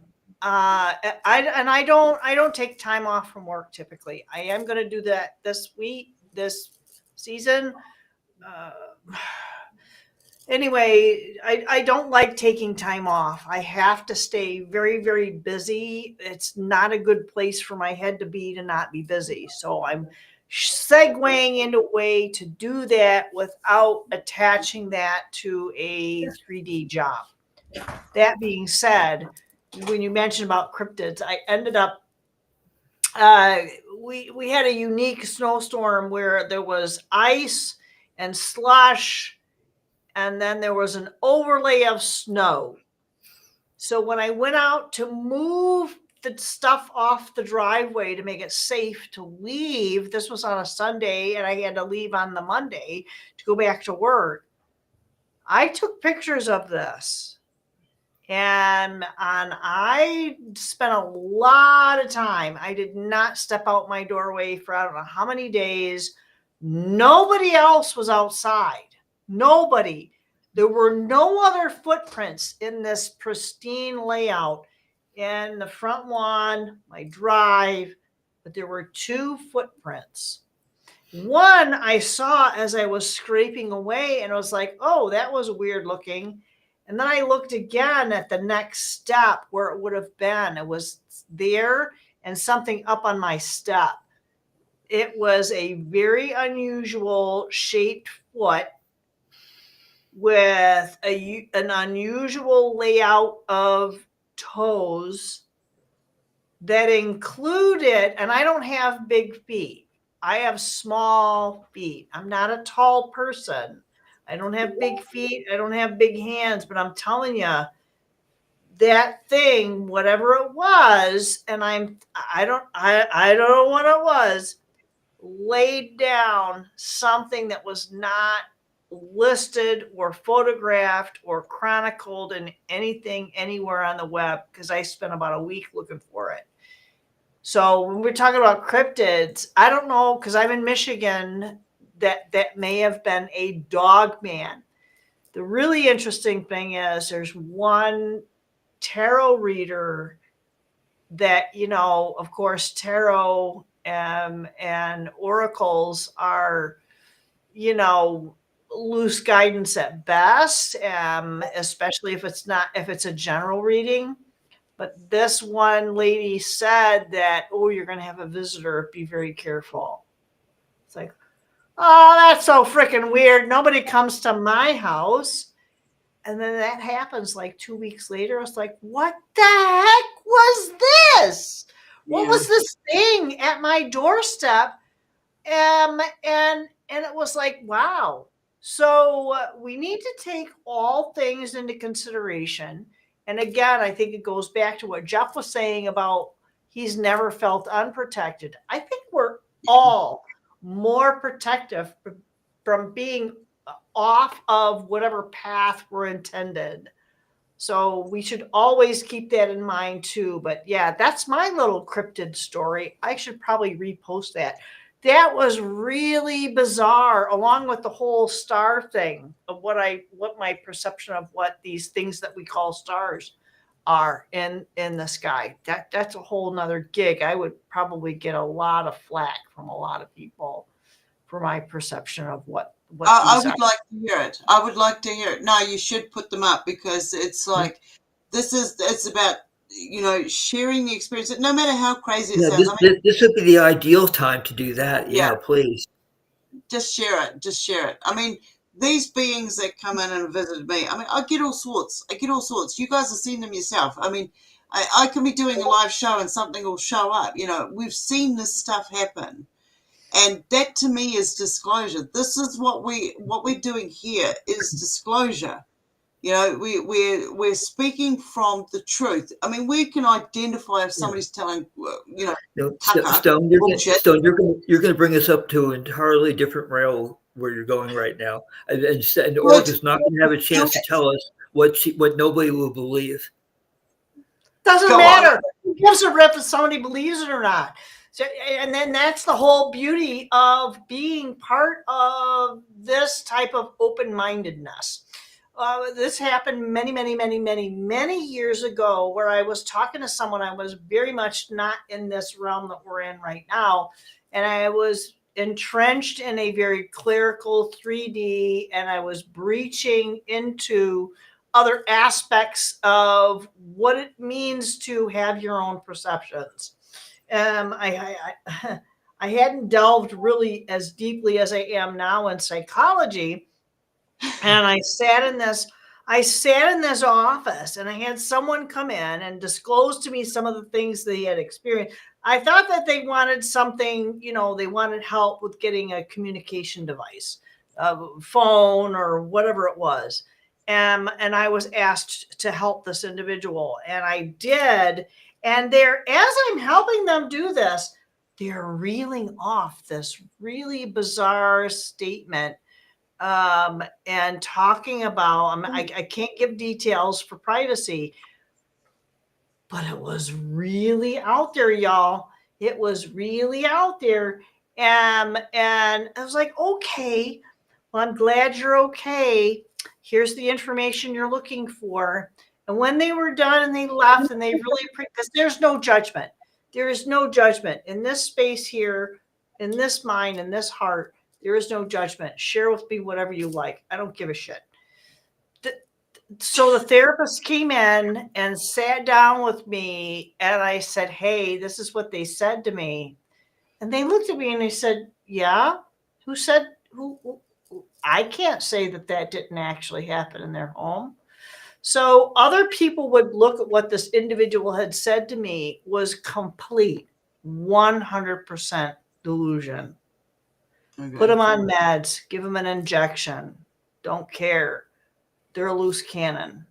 No, but not my therapist, but the therapist I was working with at the time said, it's not that they didn't experience that. They probably did experience that. That was very real to them. And I carry forward that, 11 years later or 8 years later and say, those feelings that people experience, whether you see them or not, Yeah. has created the chemical makeup in their body and in their mind that experience was real. 100%. It was real. So their experience was real. I cannot refute that. And what I tell people outside of the realm of doing what I do, and they're saying, oh, they're effing this and they're in that and that, make your list. I don't care. Never, ever, ever challenge what you perceive as a delusion. You can't, because that individual you perceive as having a delusion, that person, that was real to them. Yeah. They felt that in their body, in their mind, in their very soul. So don't refute that. What our job maybe is to help people realize is, with that perception that they have, how to keep themselves safe. That's the ultimate thing. How can you keep yourself safe? How can you learn from your experience? Whether other people see it or not is irrelevant. How can you keep yourself safe? Thank you, Oric. Thanks for sharing that. Stone, while Oric was sharing that, something happened in your room. Something energetic happened in your room. I saw it happen, but I'm not sure what it actually was. Do you know what it was? What the fuck? No, I didn't see anything. What? I don't know for sure what it was, but I saw a color change. I saw a light change while she was sharing. Some kind of frequency and energetic change. I don't know quite what it was. I didn't see nothing. Okay. I know Okay. nothing. Okay. And I just want to put it out there. Welcome to the newcomers. If you're interested in jumping online, this is an open roundtable today. We just going with the flow. So if you want to come on, give me a buzz and I'll throw the link in the room. So thank you, Jeff. What, you didn't see a being or anything like that? Or okay, No, there wasn't any being involved as far as I could tell. but it was an energetic chef. Yeah. Chef. Am I thinking food? It was distinct. It was definitely there. It was distinct. I just wasn't sure what it was I was seeing. I watched a video. I was watching some funny videos the other evening, and they were having, spectrals moving past them when they were talking on camera, and they were having like all sorts of weird stuff was happening to them when it was on camera. So stuff is actually happening, and it's becoming more and more prominent. So, if there's any beings in here you want to show yourself, you're most welcome to. Well, that's a whole other matter. You got a lot of beings around you, but no distinct changes that happened with the beings. It was then an energetic change. The beings are still there. That's why I like Restream, because you can't see the whole surrounds behind me. One day I was sitting here and I was having a chat, and then out of the blue I heard this noise, and I looked around and Grendel was standing next to me. How did you get there? So he'd learned how to open the door with his horns. For those who don't know who Grendel is my little goat, and he has developed horns. He is very intelligent, and it's, yes, absolutely wonderful. Get in touch with an animal and have a communication with them. Well, I'll have to backtrack on that and have a little nosy myself, Jeff. Did anybody in the audience see anything? I'd love to hear it if you did. So, going back to what you were saying about these... I just had to include that because it was just so stark. And as Oric was speaking, I'm seeing that. I just made a mental note. I had to bring that up after appreciating Oric. Thank you for that. Yeah. Okay. One thing I've learned is, when we go into doing channelings and tarot readings and readings, divine readings, sometimes what I've found is I can say something and someone else will piggyback on the energy, or vice versa. And what happens is entities will show up at both ends. So there is something to us as portals and connections. One of the things about the beings is that I've encountered, they've showed me that there is no time space. That doesn't exist. That's illusion in our heads. That's man-made shit. And these beings, I can say to a friend, I'm going to send my orb over to you and take a photo at such and such a time. We both take a photo at that time with the timestamp, and this being will show up in both our video, our footage. So it's very, very real that, like, okay, she's just disappeared. But, you know, if Auric is bringing a vibe and energy to the space and she's focused in that communication, it's for all of us. With that being, it may show up in one of the energy stamps. So when I say energy stamps, I'm talking about the space that we're holding. So if my energy is a certain, you know, vibrancy, the being that's, you know, around her that she's getting in touch with, I am a very strong believer now, you know, yeah, I want to take out belief system, but I'm a strong believer of, if I have had a connection or contact with a certain being, all I really got to do to get in touch with that being again is think of them. You know, this is where the telepathy starts. To make that initial contact, to make that initial, yes, I know you're there. I'm sending you a positive vibe. Hope you feel it with all the good and right intentions. The clear intent of what it was thought of here, somebody else will feel it. It's like the witch, you know, the old witch tales. Like if you sneeze 3 times, someone's definitely talking about you. Your ears are burning.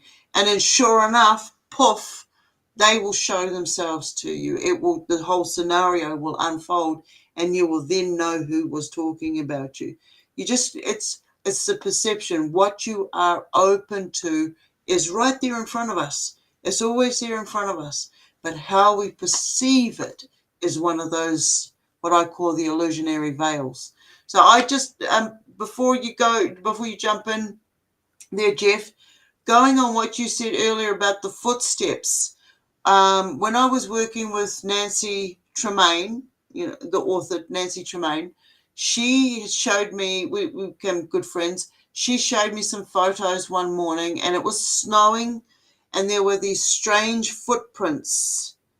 No, there was no vehicles around, just straight snow in the car park, and they were not normal animals. And it was like we'd just done this major segment on the beings that had been visiting her. So, and then the next morning, they were right there. The footprints were right there. So they do come and visit us. And that hence me, when I do paranormal activities, I sprinkle flour or dust on the floor, something that I know that is there, so that I can see clearly a disturbance, footprints, disturbance, shuffle, whatever it may be.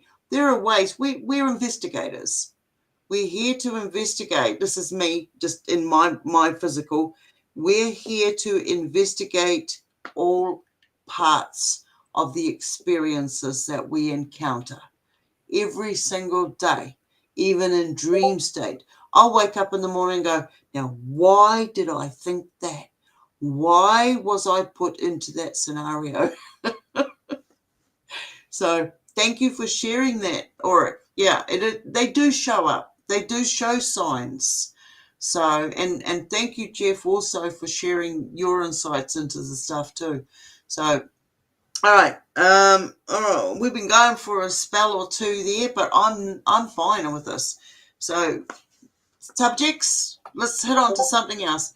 Anybody in the audience want to hear something from us? Don't ask me to sing, because you know I'm not going to be held responsible for your medical bills.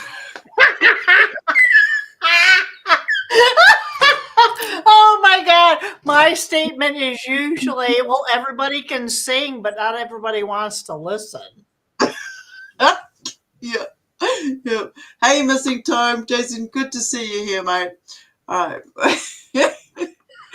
Okay. So what did we just get here? Oh my Okay. God. Earl White and Anthony just uploaded investigated during the stream. Watching it after. Okay. All right. Cool. I will go there and have a nosy later. All right. So it's been really fun. It's been a lot of fun today. Okay. Anybody got any other subjects you want us to annihilate? Were there any questions that we just didn't catch along the way? Probably. All right, waiting. Going to count to 3. Newcomers, if you want to come in and join on the round table and just talk shit with us, you're most welcome. Just hit us up a message in the chat room and we will put a link up for you. Dude, Yes, if you're going to talk, no, I have to add this though. If you're going to talk shit, wear gloves. Well, it does. Yeah, I got experiences with shit, and they don't all wear gloves.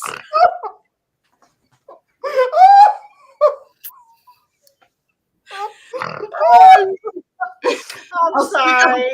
This is my twisted way of life. I'll stick That was fun. the links.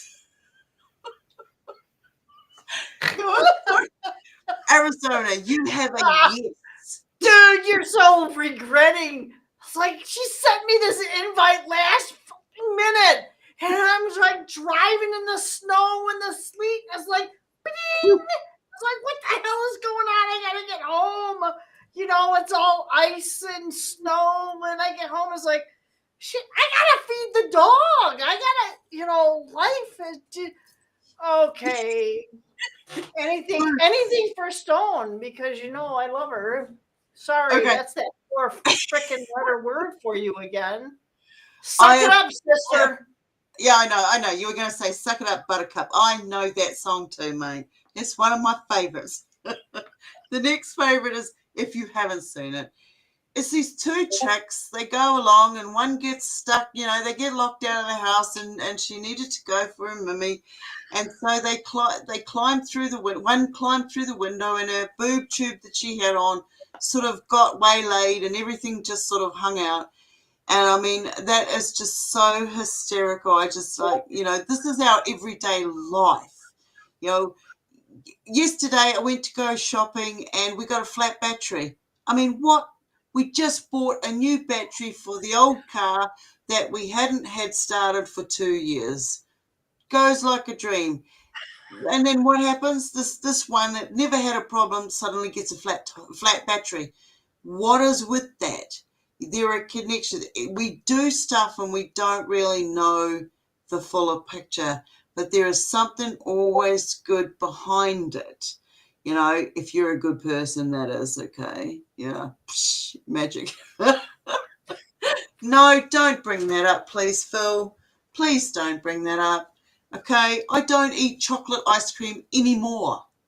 At all. All right. Yeah. All right.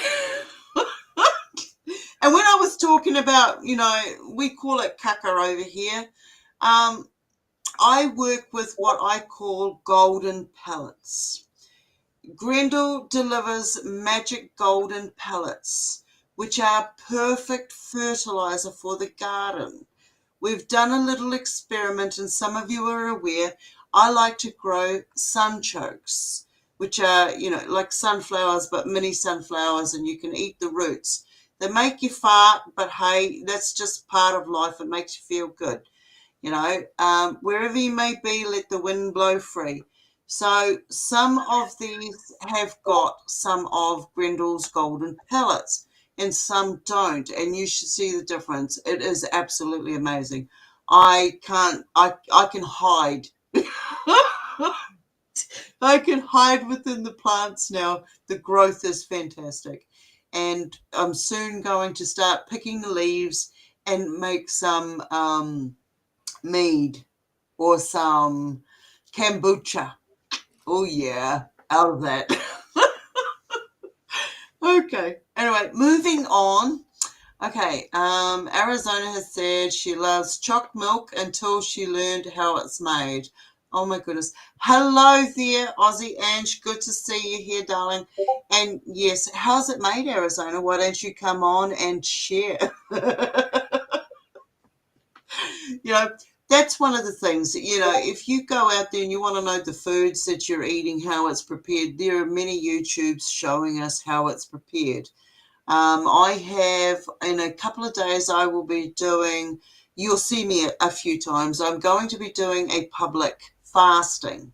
I'm going to fast for 3 days. I have a handful of members who are joining in. I'm not sure if they're going to come on the live stream or not, but I will be going through a guided fasting process so that you can understand what's going on with your body, your brain, the feeling states, autophagy, the hunger pans, and how to move past them, how to listen to your body when it's trying to tell you you're under attack.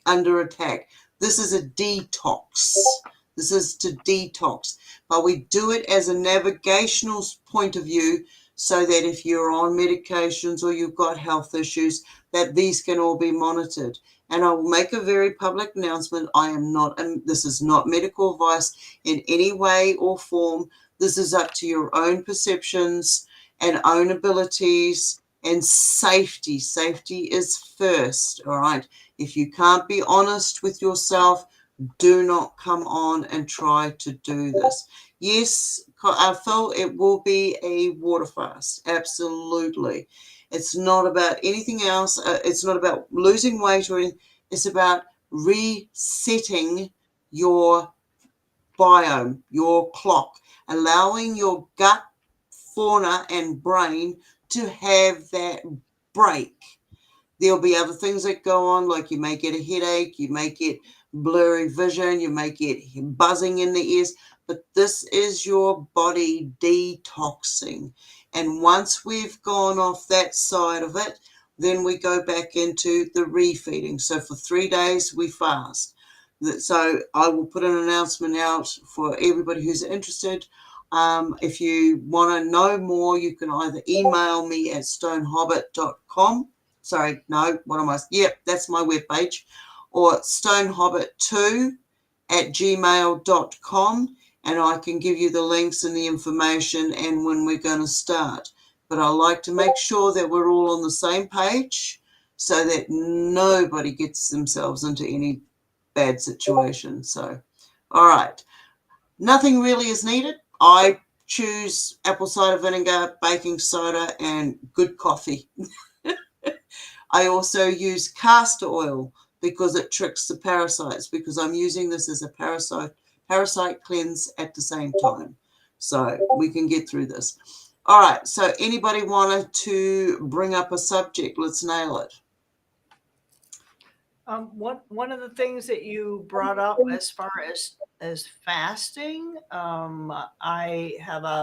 he's a medical doctor, so he went through University of Michigan, but he is a holistic practitioner. He has several partners within his practice. I totally trust him. He's gotten me off of prescription medications as opposed to putting me on them. So fully support this man's opinion.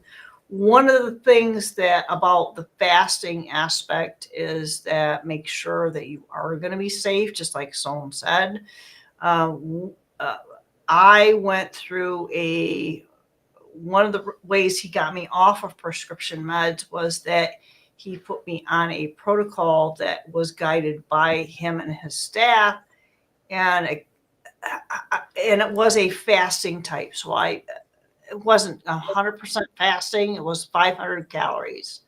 And it was through his office. It was something that I had to take full ownership of, but it was where I had to check in with his office every so often and make sure I was still on target, I guess, for lack of a way.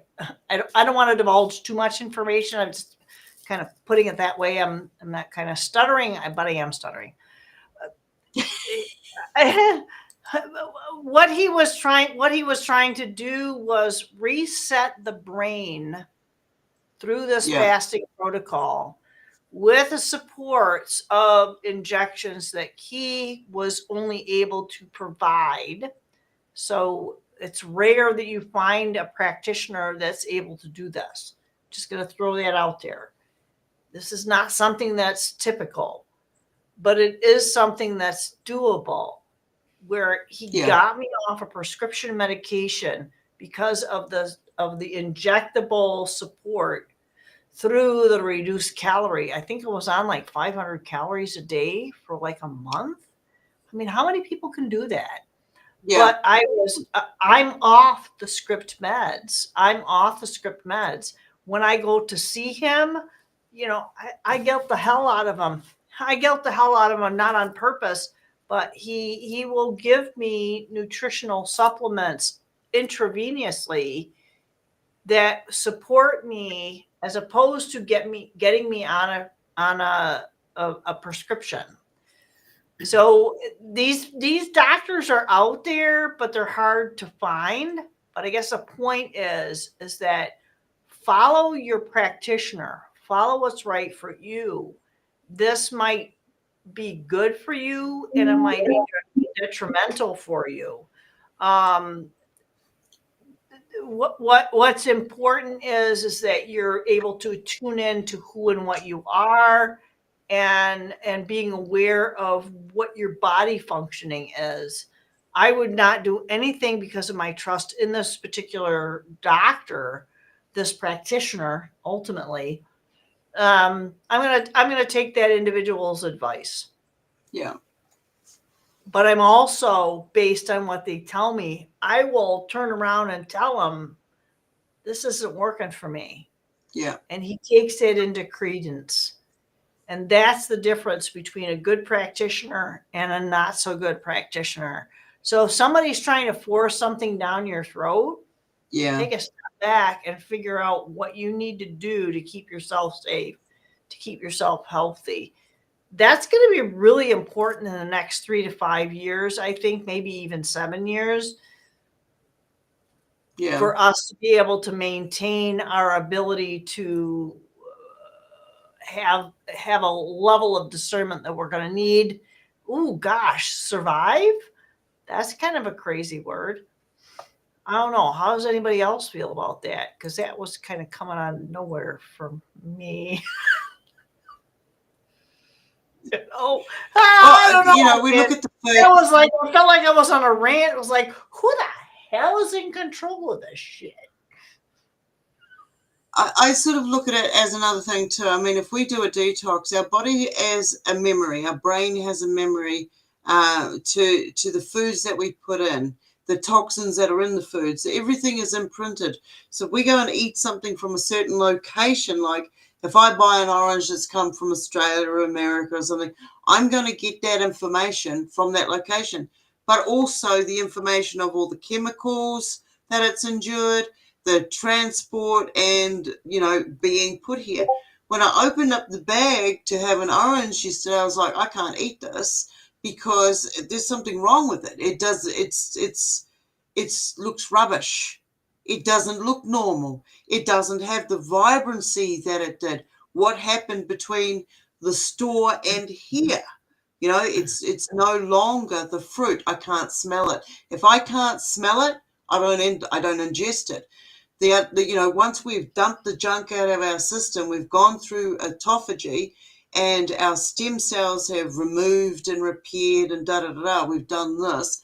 This is good once every month. If you do a prolonged fast, 10 days, 20 days, whatever it may be, I'm yet to break my record, but I'm working on it. That is like, you introduce new chemicals and new foods and compounds, you're going to have a different reaction to it than you would if you're also combining it with other toxins every single day. So your body gets to, adjust. It gets to also show you the symptoms sooner of what's actually in the food and what's actually going on. When you can say, okay, I just had that tomato and you know where that's going. When you have a tomato and it's grown, it's like, whether it's GMO or whether it's, I don't want to say natural, nothing's natural anymore. Everything's had some sort of manipulation along the way. You can smell it, you can taste it, you ingest it. It has a chemical reaction in your system. I can no longer touch tomatoes because I have a reaction to nightshades now, whereas I didn't beforehand. Inflammation, all these different things will kick in. And as we get older, our body has had enough. The tolerance levels change. So we have to change our diet. And a lot of the reasons people have issues with inflammation and stuff is because not just the toxins in the vegetables and fruit, not enough fat solubles in the system anymore. We have to change. We have to upgrade the oils and the proteins and everything, because they take all of that out of that. That's the goodness within the fruit and vegetables and whatever else you eat. They take that out. I mean, it is so sad. I took some photos the other day. Most of you know I live on farms. I work with animals of all kinds. And yesterday, there was this cow wandering around, and I saw something dangling on its chin, and I'm like, "Oh, hey mate, how you doing? Oh, geez, oh, yuck! Oh my God, shall I stick a photo of that up next to a McDonald's hamburger?" Because people don't realize the tumors, the toxicity in the animals. It is, if you just go down the road and buy your meat from the butcher, you don't know the exterior, what the animal is actually showing you, the damages, its eyes, its tongue covered in warts and blah, blah, blah, blah, blah, blah. Anyway, but when You made a really good point about the beef, because this came up several years ago, and it popped up in some reels or feeds or whatever it was about the beef and about the number of pounds just in the United States that people are theoretically consuming through the McDonald's system. And I personally don't do any fast food unless I am so like dying and I'm 200 miles from home and I need something of sustenance and I don't go to McDonald's. I'll put that out there. But I guess the idea is that it's not conceivable that these farms even exist, that the resources are even existence to facilitate the McDonald's system. At one point, there were farms that were only for their potatoes, for their fries, that they were relegated strictly for McDonald's. They didn't buy the farms, but they were so heavily subsidized by the McDonald's franchises or the corporate body that they all of a sudden, next thing you know, they don't exist anymore for whatever reason. Yeah. So there's a lot of theory. They didn't come out really and say as to how they're manipulating or manufacturing, we'll put that word out there, manufacturing the so-called quote unquote meat. Because let's face it, meat is not necessarily an animal protein. Meat, I have also, this is a term that it can be used for fruit. That meat is part of the fruit, but if the animal itself is not being manufactured and supported by the McDonald's, I guess, manufacturing animal process, they cannot facilitate. I don't remember the numbers. Do your own freaking research. Figure it out yourself, because there are people out there that will throw numbers out there and it's like, oh my God. No, you got to sit there and figure this out for yourself, and don't do a Google.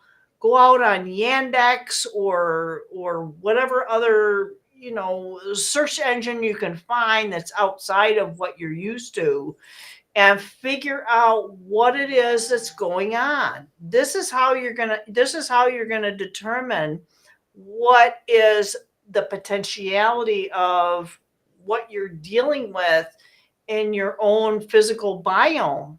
Because what Stone's talking about is feeding the biome what it needs. It's got nothing to do with who you are. Yeah.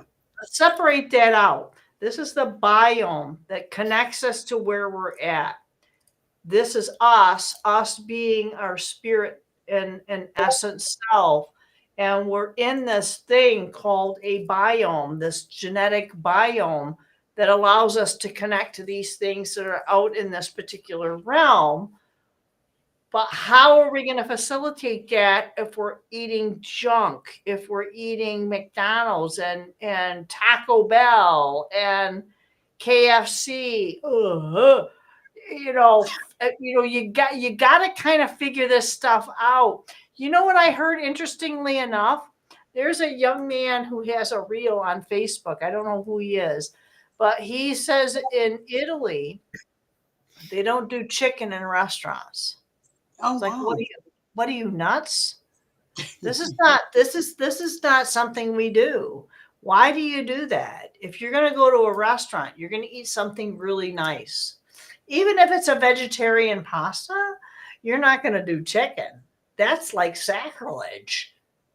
You're going to do something beautiful and something nice and something that's going to excite what you have in your mouth. But I think the Americans and many of the other westernized cultures have this thing that they've pulled in and believe that, oh, this is good. No. So realize I'm like totally freaking lost on this. But I guess the idea the food aspect has to be brought back into our own reality and back into realizing what you're putting into this biome totally affects our spiritual connection to our personal divinity. How's that for grounding? I mean, I'm not going to go out there and eat just a whole mango diet and hope that the mango gods and send their beings in. I do understand that. I mean, when I'm out there watching Grendel eating and stuff, and he's waggling his tail and he's having fun and all of this. I mean, he was looking at my feet and laughing at me. You ever heard a goat laugh?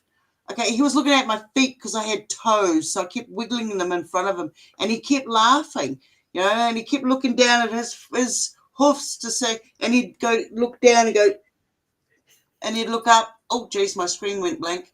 Okay, I'm back. And then he'd look at mine and he'd laugh, and I'm like, oh my God, I just heard a goat laugh. I look at the foods that he's eating that I give him as a treat, and it's made up of nuts and molasses and, all good stuff and stuff, because I just want the good stuff in my veggies, in my plants, because I'm eating it. I don't want to know that what I'm putting into my food is going to contaminate me. I know we've got to already fight with chemtrails, and people are in such a denial about what's going on with their physical bodies and stuff, and they all want to reach enlightenment, but they're happy to go and get on a plane that's going to sprinkle chemtrails around everybody else and add to the dilemma. I mean, we have to take responsibility for our actions. I'm sorry, I can't get in a car and drive to America. I can't get on a horse and swim across the bloody water to get to another country. Come on.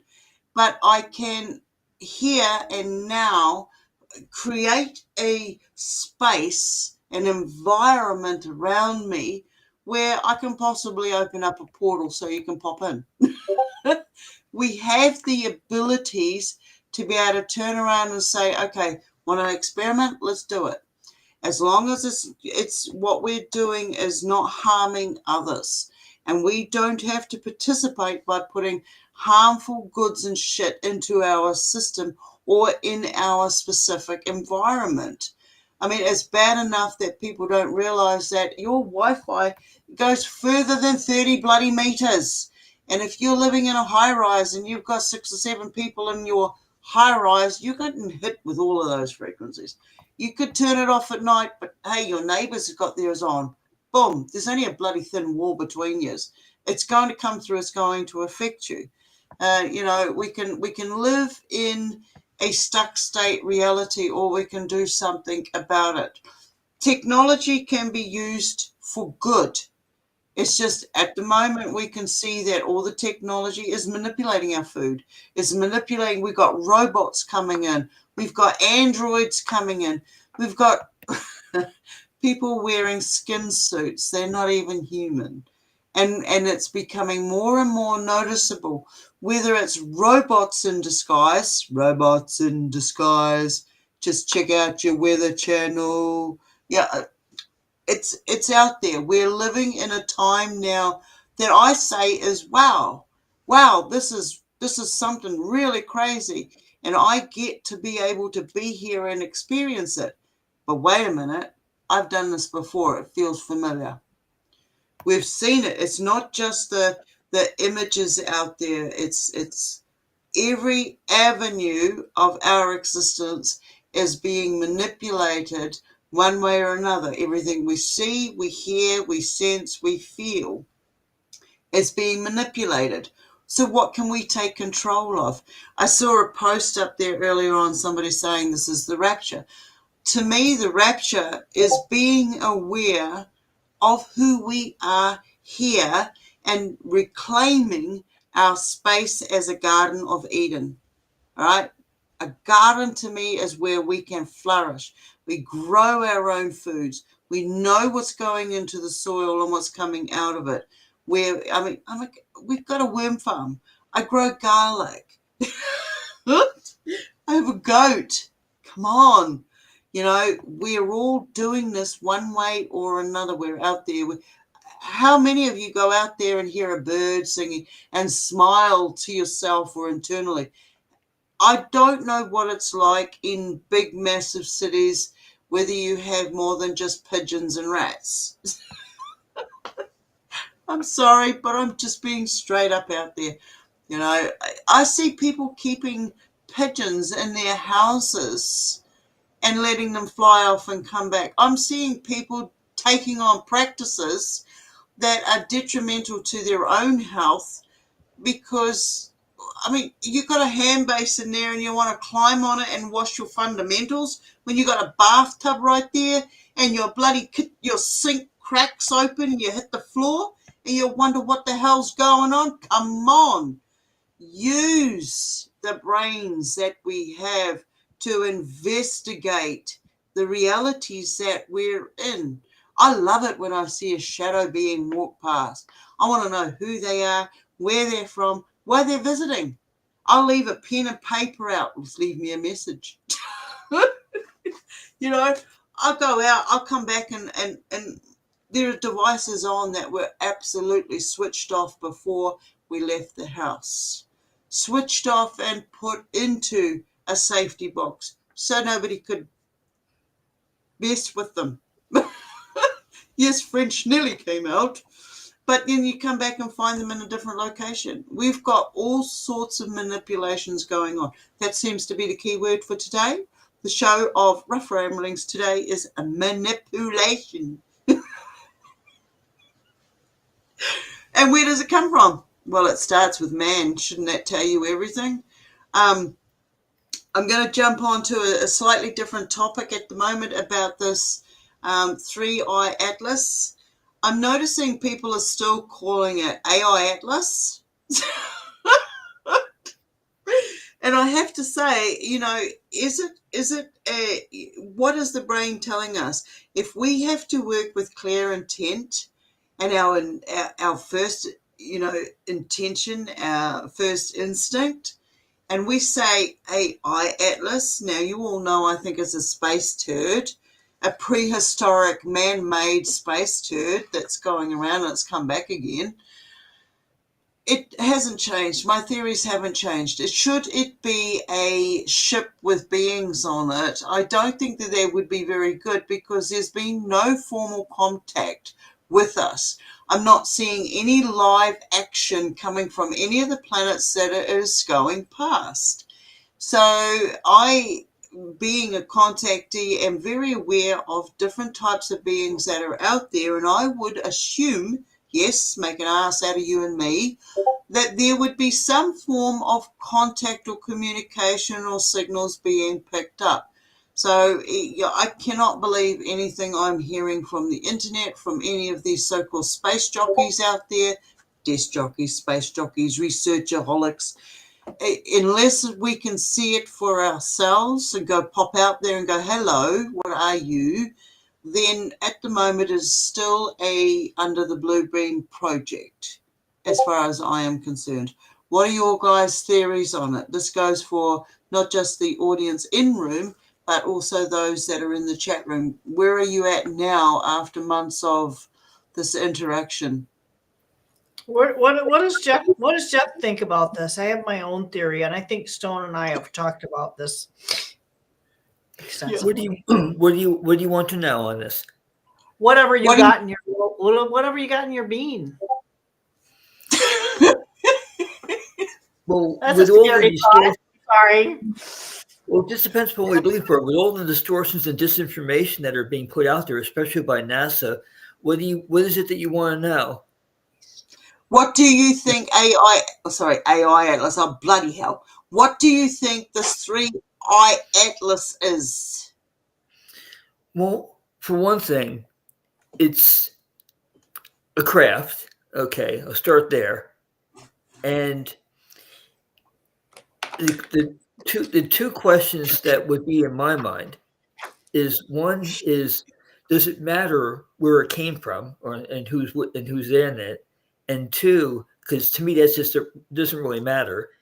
The other thing is, we have an open question right now of whether what it's releasing, how it's intended to affect the electromagnetic aspect, how it's intended to affect the orbit of the Earth, for that matter, how it's intended. Right now they're with all the monitoring of our communications, with all the monitoring of our of reactions, with older monitoring of all the defensive reactions, with older monitoring of that what are they going to want to do about it? That's, for me, is an open question right now. What do they want to do about it? Because right now they're just with their neutrality right now as they're moving through. Are they going to want to interact? Are they going to want to actually do anything about it, or are they just going to let it be? They don't, given that they don't have the human biases, it doesn't come across to me as their higher realm. I mean, given how they're coming in, given how they're traveling, it doesn't come across as higher realm to me. I don't see any aspect of higher realm in what they're doing. So I find it comes across as strictly as third and fourth dimension to me. So what what do they want to see come of all the reactions to them? What do they want to see come of what of their presence? So right now, given that they're not higher realm, given that they in the third and fourth dimension, they tend to have human attributes since we came from them. Yeah. So what do they want to have happen? That's an open question for me. Okay. So do you think they're beings on this craft? What sort of beings are they, do you think? Well, there's a lot of beings that are been around for millennia. Being around for a long time is meaningless to a lot of the beings out there. They've been around for a really long time. These beings, there's nothing to indicate them being hostile or warlike or threatening or anything like that. There's just nothing to indicate that. So where they are, to me, is less important than why they're here. So I've sensed multi-species in who's coming in, but they're coming in such an archaic way. It's like the fact that they've been coming in for such a long time. For one thing, they're not coming in with the intent of coming to the civilization that we currently have, because they've been coming for a long time. I mean, but most of the beings don't have to arrive that way. So why are these beings particularly coming in, traveling such a long time in such a conventional way? I mean, why do that? So that suggests that they are coming in, monitoring, doing surveillance, and that they probably haven't decided themselves what they want to do with our reactions. They probably haven't decided yet, because there's nothing higher dimensional about it. So, what they're going to do about it right now is not known to me. There's all kinds of surveillance, all kinds of monitoring, all kinds of discharges from their, of mini robots and mini microbes. There's just like all kinds of things coming off of them, coming this way. But there's no indication of any intent to harm. There's no indication of anything except surveillance. Nothing, no indication of anything else. So I don't know that we necessarily know what they want yet, because if they would have let us know by now. So far, the only communication has been mathematical symbols. So given that that's the only thing they're doing, clearly they're not aiming for psychic contact, at least not with the powers that be at all. So if they're not, with some folks, they've had psychic contact, but not that much. So there's just like this open question of, if you're not using psychic contact, if you're using mathematical symbols, if you're not showing any hostile intent, but you're also not showing any intention of direct contact with anybody who would be able to handle it, what is your premise? So right now, the usual reasons aren't showing themselves. So what is their intention as they're coming in? What do they want us to know? And I don't think there's going to be any first contact involved here. I don't see any reason why there would be. But what is their intent? Do they just want to do a flyby of Jupiter and keep moving? What do they want to do?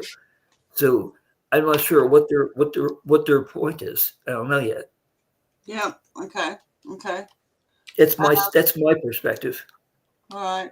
Just want to give a shout out to the room, to the newcomers. It's good to see you, Don. Hope everything went well. Good to see you. Also, Carla, thank you for coming along. Good, strong people here. All right. So do you think, okay, I mean, not knowing who they are, where they're coming from, do you, with no contact and knowing that they're in our space, do you feel that they have good intent or bad intent by not giving us some sort of communication? To me, you're asking me? Yes. I don't think. But from I don't see any reason to consider it harmful or dangerous or any threat to us. I don't see any reason to. Okay. Right. So you believe it's a craft with beings on it, and at this point there's no communication. I'm just getting it clear. There's a lot of autonomic process going on, but there are some beings in there. Just their presence is felt. So it's not that they're contacting us; it's just that their presence is felt, and they have responded with mathematical symbols. So there is somebody in there. It's just a matter of why they're there. Okay. So do you feel that they should be? I mean, what about the people that are saying that they are in contact and communication with some of these beings on board the ship right now? I just want to say, welcome, Maya. Yeah. Good to see you, honey. Carry on, Jeff. Hello. So there's always folks who are in contact with the beings who come in. There's always is. I felt them myself. I felt their presence. So right now there's the open question of, okay, what do they want us to know about them, and what do they want us to know about why they're here? I mean, what do they want us to know? So beyond that mathematical symbols, beyond the contact that some of the folks are having with them through their lineage and their DNA, I mean, that's why they're able to have contact. I don't really care what system they're from. What matters to me is why they want to do what they're doing. They're not showing any signs of the only sign of being advanced is the craft. That's pretty much it. The craft itself is a living being. The craft itself is tied in with them because their living being is, like Farscape way, the Farscape type of thing. The living being is tied to them. So why they want to be here, they apparently they traveled for a very long time to come here. Now that part is to me is very odd. I mean, why would they choose that mode of travel of being of a very long period of time through coming through? So there's got to be a reason why they even want to come through in a craft at high speed that's taking a really long time with beings that are been around for millennia who are coming through. I mean, why do it that way? They're not using a portal. They're not using a vortex. They're not using a wormhole. They're not doing any of that. They're just coming straight through from another system. So why? Why do that? And they're not, there's no indication at all that they're higher dimensional. None. Just that they don't communicate the way that we would, which surprise, surprise. So communicating through mathematical symbols is, to me, is expected. So would they're protecting themselves in some way for some reason, and probably because of the defenses that they've detected long in advance that are on this planet. But what do they want beside doing surveillance? What do they want? Do they want anything else? I mean, they might very well leave without a whimper, without any further contact of any kind, if all they're doing is surveillance. If that's the only thing they're doing, what do they want? Yeah, absolutely. Okay. I don't, it's like, I feel that there should be contact and communication. If it is a real ship by now, there should be something. And when you're talking about they're not traveling, I think there's a few of us are saying they're not traveling through space and time perception as what we would perceive as what's out there. I have seen ships through different, because I've seen them shooting back at each other. They've shown me these what I personally call as a wormhole. I'm not sure of what your breakdown of a wormhole is, but when I see them in there, it's like, okay, they're up there in my space, but they're not actually in my space as per se. They are in a wormhole and they're firing back at each other. And so that's not going to affect me, even though I can see it. And I kind of feel like this whatever it is, should it be a real ship, if I don't believe that it is at this point, it would be traveling, because of the speed that it's traveling at, we would be seeing a hell of a lot more information, breakdown of particle matter, and the technology that the NASA, never a straight answer, has apparently got, and all the satellites out there telling us that because of the color they can work out the chemical compounds and that, but they can't even investigate what's in their own bloody ocean. It doesn't compute. It does not sit right for me on that aspect.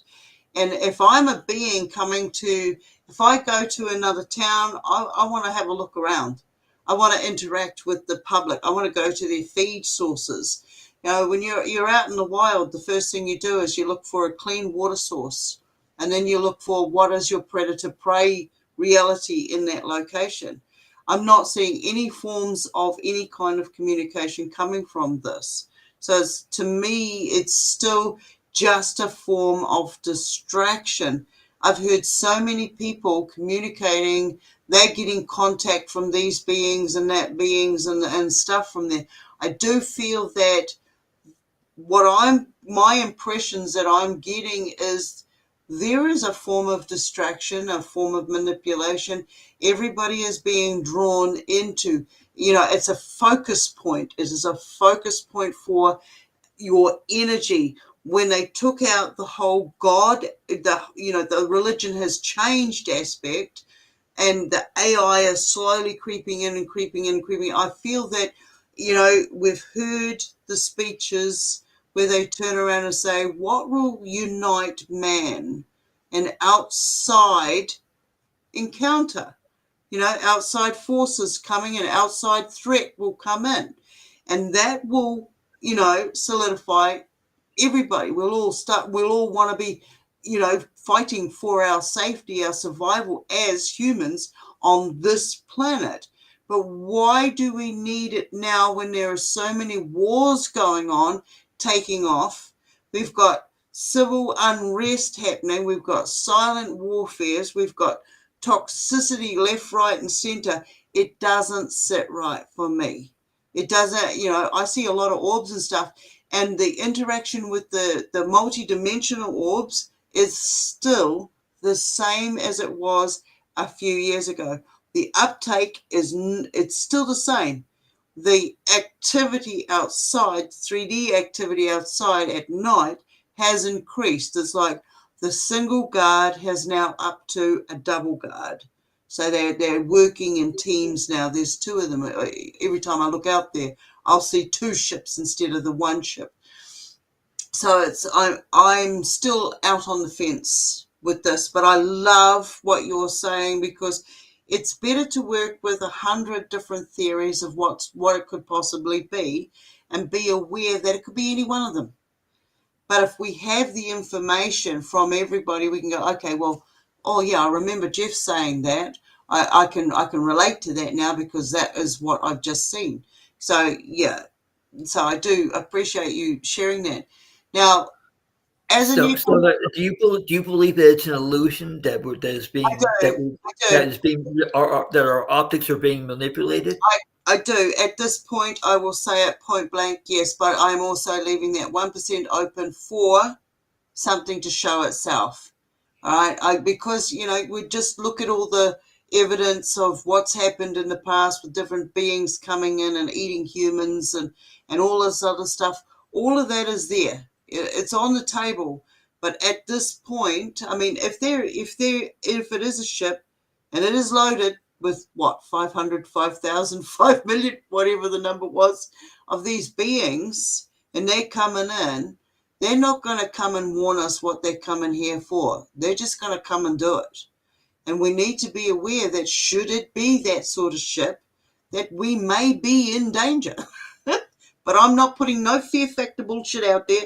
I'm just saying we need to have an open mind, but not so open our brains fall out. Be aware that there's many forms of manipulation and we've got to live through every single day. Why should this be any different? I would love it to be another species coming in and saying, hey, brother, we can teach you this.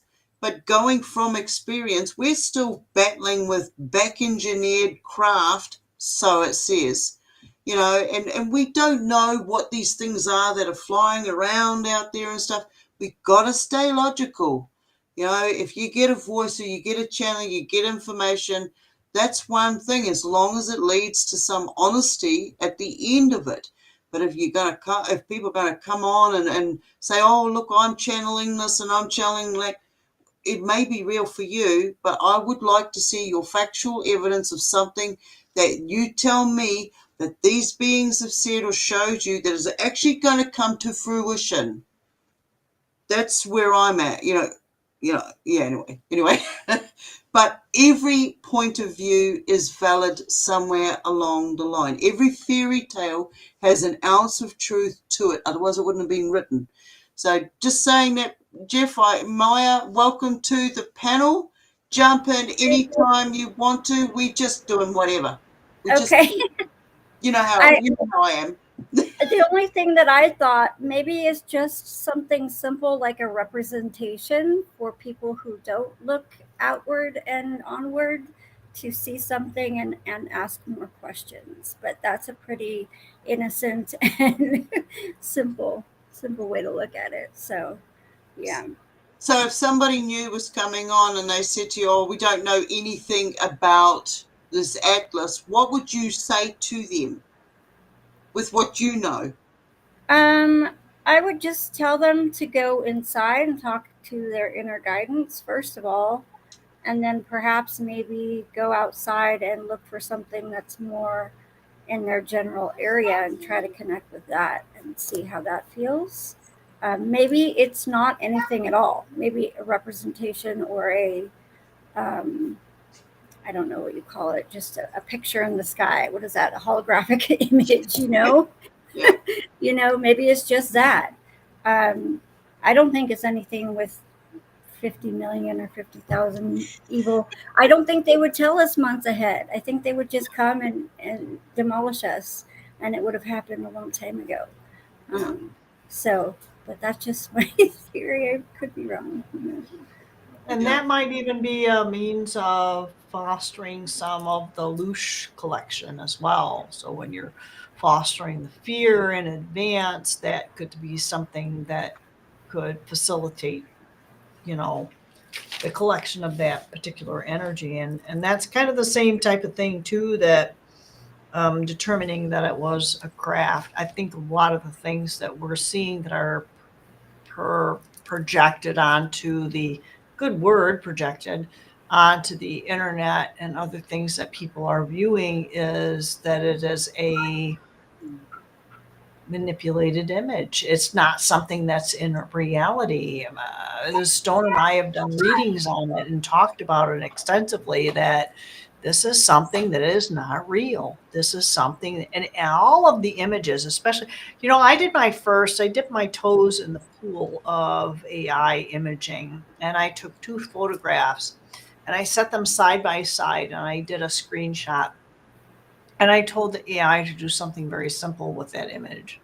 And it was profound. I mean, it brought tears to my eyes what that image did. And I've been thinking about that over the last couple of days, that when I created this, it's like, how can something that it was two static images, although that was something very heartfelt within those 2 images, that I could bring those 2 images together. And next thing that you know, that I am, even with the other individual that was in that, they were very moved by what I had produced with this image. So how much more so that we could have somebody who was, or something that was much more skilled at manipulating an image, creating an image or images of this thing that we're calling this Atlas thing. And all these stories are swirling around it, creating all of this dialogue and energy. Again, collection of Loosh. Yeah. That, what is the purpose of it? Is there one purpose? Are there multiple purposes of it? And I think the conversations that Stone and I have had on it is that this is a definite manipulation of our consciousness. It's something that is drawing us away into a direction that may or may not be good. Yeah. Moral judgment. But again, it's our discernment, it's our experience, and it's something that we need to make the decision on. And, you know, I don't know about anybody else, but if somebody's telling me to look up over here, I'm going to be going like this. Kind of like with COVID. I'm not going to be looking where you're telling me. And that's, you know, the more pressure you up, you tell me to do something, you start needling me with it, and it's like, nah, I'm going this way. You're telling me to go that way, I'm going that way. And people get ticked. Maybe that's why I don't have any friends. I don't know. I can't say I don't have friends. You're not alone there. You get the gist of it. The idea is that you irritate people because you want to really see what is going on. I'm going to test you, and that might piss you off. If it pisses you off, you might piss me off. If I'm pissed off, then that means, okay, what do I have to figure out that you're trying to do? Yeah. What is it that you're doing that Stone, this is why we were so into psychology, because we want to figure this stuff out. We want to figure out why it is that people are trying to manipulate us. Yeah. And it really boils down to the simple, basic fact that we are divine, and it's to distract us from our divinity. Period. No other answer, no other question. It's to distract us from who and what we are. Yeah. Yeah. That's the end of the story. So, You know, what hey, you- whatever, what you- Atlas, AI, 3AI, whoopie-doo-die, doesn't matter. Talk to you. No, what you said there lends to something else. If what's being projected to us is it could hello there, it could very easily be a projection, very easily be holographic, very easily could be. Now that could very easily be within a wormhole that's moving through. Very easily could be. So if that is the case, one thing that I would completely rule out, that I mentioned earlier, is I would rule out any hostile intent. If they wanted to do something to us, we wouldn't be here now. Yeah. So they could have done it long before this. So I don't see any reason to subscribe any hostile intent. I don't see any reason to.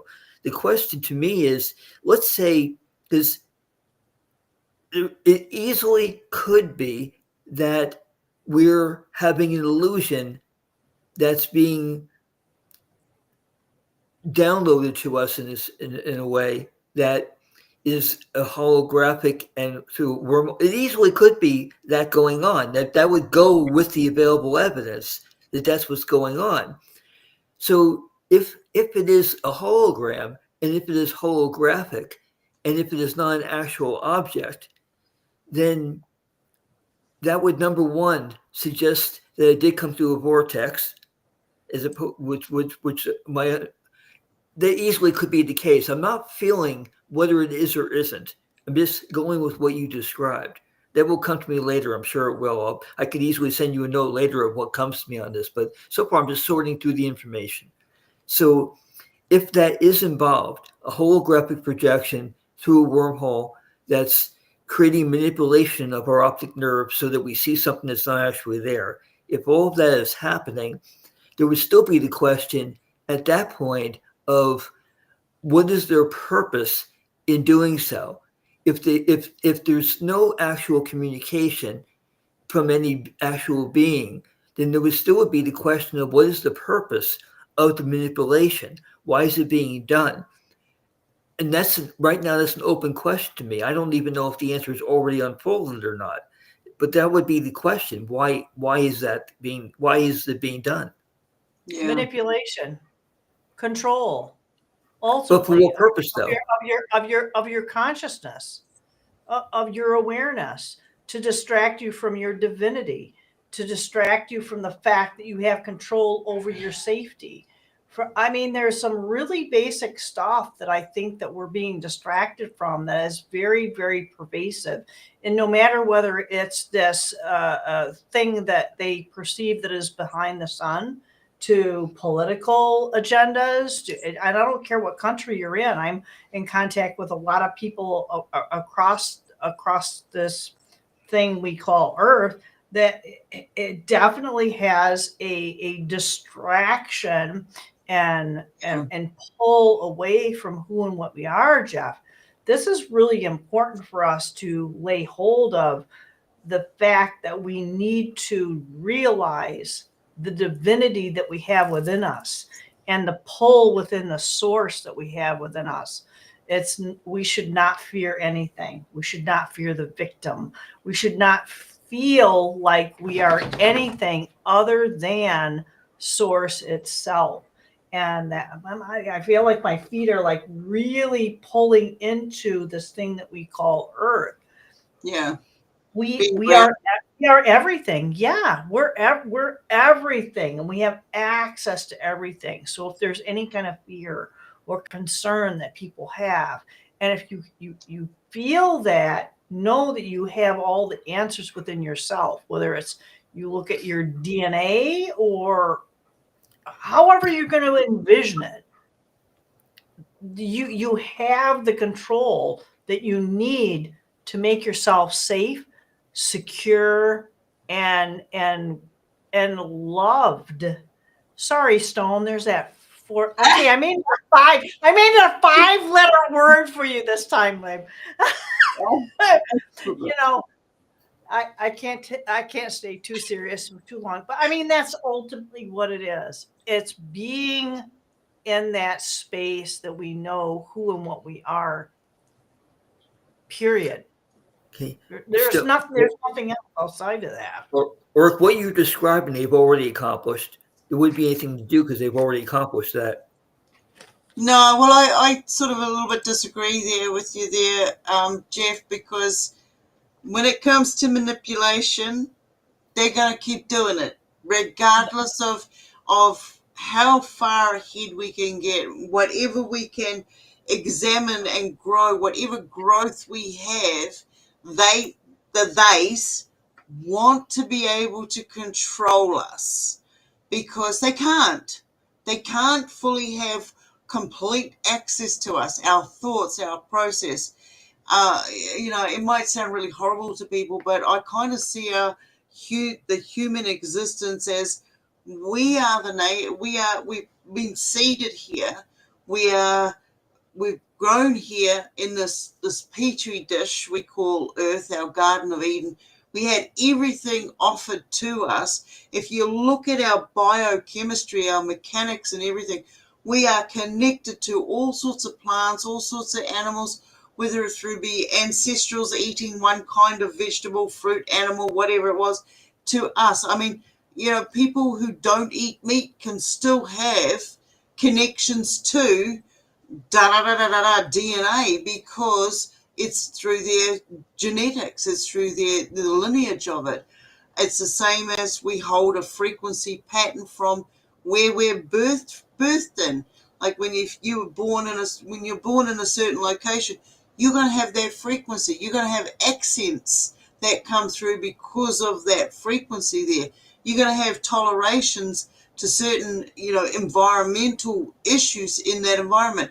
You go to another location, you could be hit real hard because your body is not in that frequency, in that vibration. And this is what happens. A lot of people will go from A to B and they won't have that time to adjust physically. They won't have that time for the frequencies to go, whew, breathe out, put your feet in water, feel the flow, feel the current of that location. If you look at all the bombardment that we have with the different types of frequencies, they are used to manipulate us because we are multidimensional.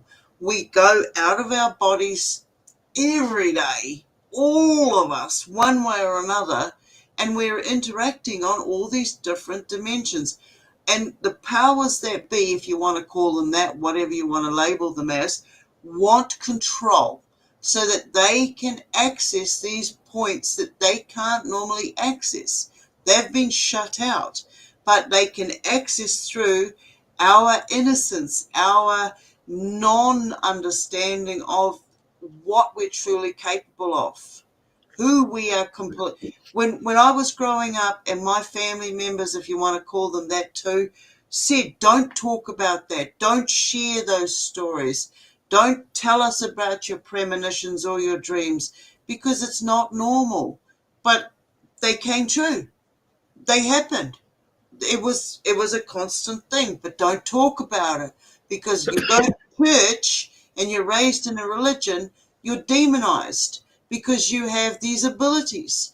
But then if you go on the other aspect, you're criticized because, you're having an angelic experience. To me, it's not about one side or the other. It's the intent behind it. It's the emotional provocation, whether it's good, bad, ugly, or whatever it may be. If you're producing a reaction, that is what they're looking for. They can only get access through certain chemical responses, reactions to us. So if you want to go into your fifth dimension, your seventh dimension, wherever it is, you have to be aligned. You have to be in a certain persona of that energy. And when you're there, these guys out there, it's like a beacon. It comes on. We got one over here, mate. We got one that can see. Quick, get in there, shut it down. There'll be some form of distraction that goes on. Your power will go out. Technology will get interfered with. Right now, we have the ability to sit here and communicate with everybody like this. But without this, if we could get back into the same clear intent, we could all be telepathic. We might not be able to see the same frame like this until we can go, okay, we design a clear intent room and we all meet there at this time. Right now we've got this. All right, so this allows us to do that. As soon as everybody is on their digital ID, I can bet you, I can guarantee it, I can predict it, they'll switch the power off. But it'll only be temporary because they don't want to lose complete control. But they want to use that to control you even more. Okay, it's the candy house. It's the Hansel and Gretel come to the candy house. Here, I'll offer you this, and it's what I call the divine thief. She'll come in and she'll give you love bombs and bullshit, and you see straight through it, and you turn around and say, well, that's not going to be good for me. That's not going to be good for me. Why do you want me to go in that direction? What am I not looking at over here? And now when you look at it, if I don't know how many of you lot are out there looking at it, I expect you all to be. There are earthquakes, there are landslides, there are mass destructions. We've got volcanoes going off that haven't gone off for 1,200 bloody years. They're going off. You got thousands of people getting washed away and going missing and displacement and all of that. But wait on. No. Don't look there. Look at that. What's that over there? What's that in the sky? You know, I'm very cautious because, and I have to say, whether I'd like to admit it or not, I have to thank my upbringing and all the nasty darkness, because without it, I might not be here as alert that I am. And who knows, tomorrow I might discover it's all a bloody illusion anyway. You know, I might actually be hooked up to an invisible pod. And these are the dreams we're being given, you know, Matrix. But whatever it turns out to be, I want to be open-minded, but not so open it falls out. You know, I'm happy to have the one brain cell so I can keep track of it. Stone? Yes. I get what you're saying. My one question, why does it need that object to do any of this? Because that's what they do, all right? They will come out, they will advertise saying, this is for your good. This is for your well-being. Trust in us, all right? We'll give it to you, because this is what, you know, when you get half a dozen people concentrating in one direction, that's energy. Energy's going there. It's going to boost everybody around you. When you take that energy away, it's going to fade to nothing. But if you have millions of people focused in one direction, and that could turn into something. It could land, and suddenly people go missing. Oh, it's because of who's landed, but you won't know that. You won't. It could be the government uplifting them. This is all a huge. I see it as a huge manufactured distraction, and you know, I understand that you're saying, why would somebody do that? Why would they? I understand why they would do it. I know they already have been doing it, but what do they need the object for? What's this purpose? Power, control, direction. They want everybody to be in such a fear state that we need a savior. Who's our savior gonna be? AI God? Blue Beam Project? Fake Project Oblivion? What is it? Another cop-out? Another excuse? Another cover-up by somebody trying to get power over somebody else? I can't tolerate it. I'm over it. Everything definitely leads back to something that, for lack of a better term, preaching, have been talking about for over almost 2 years now, is discernment. Yeah.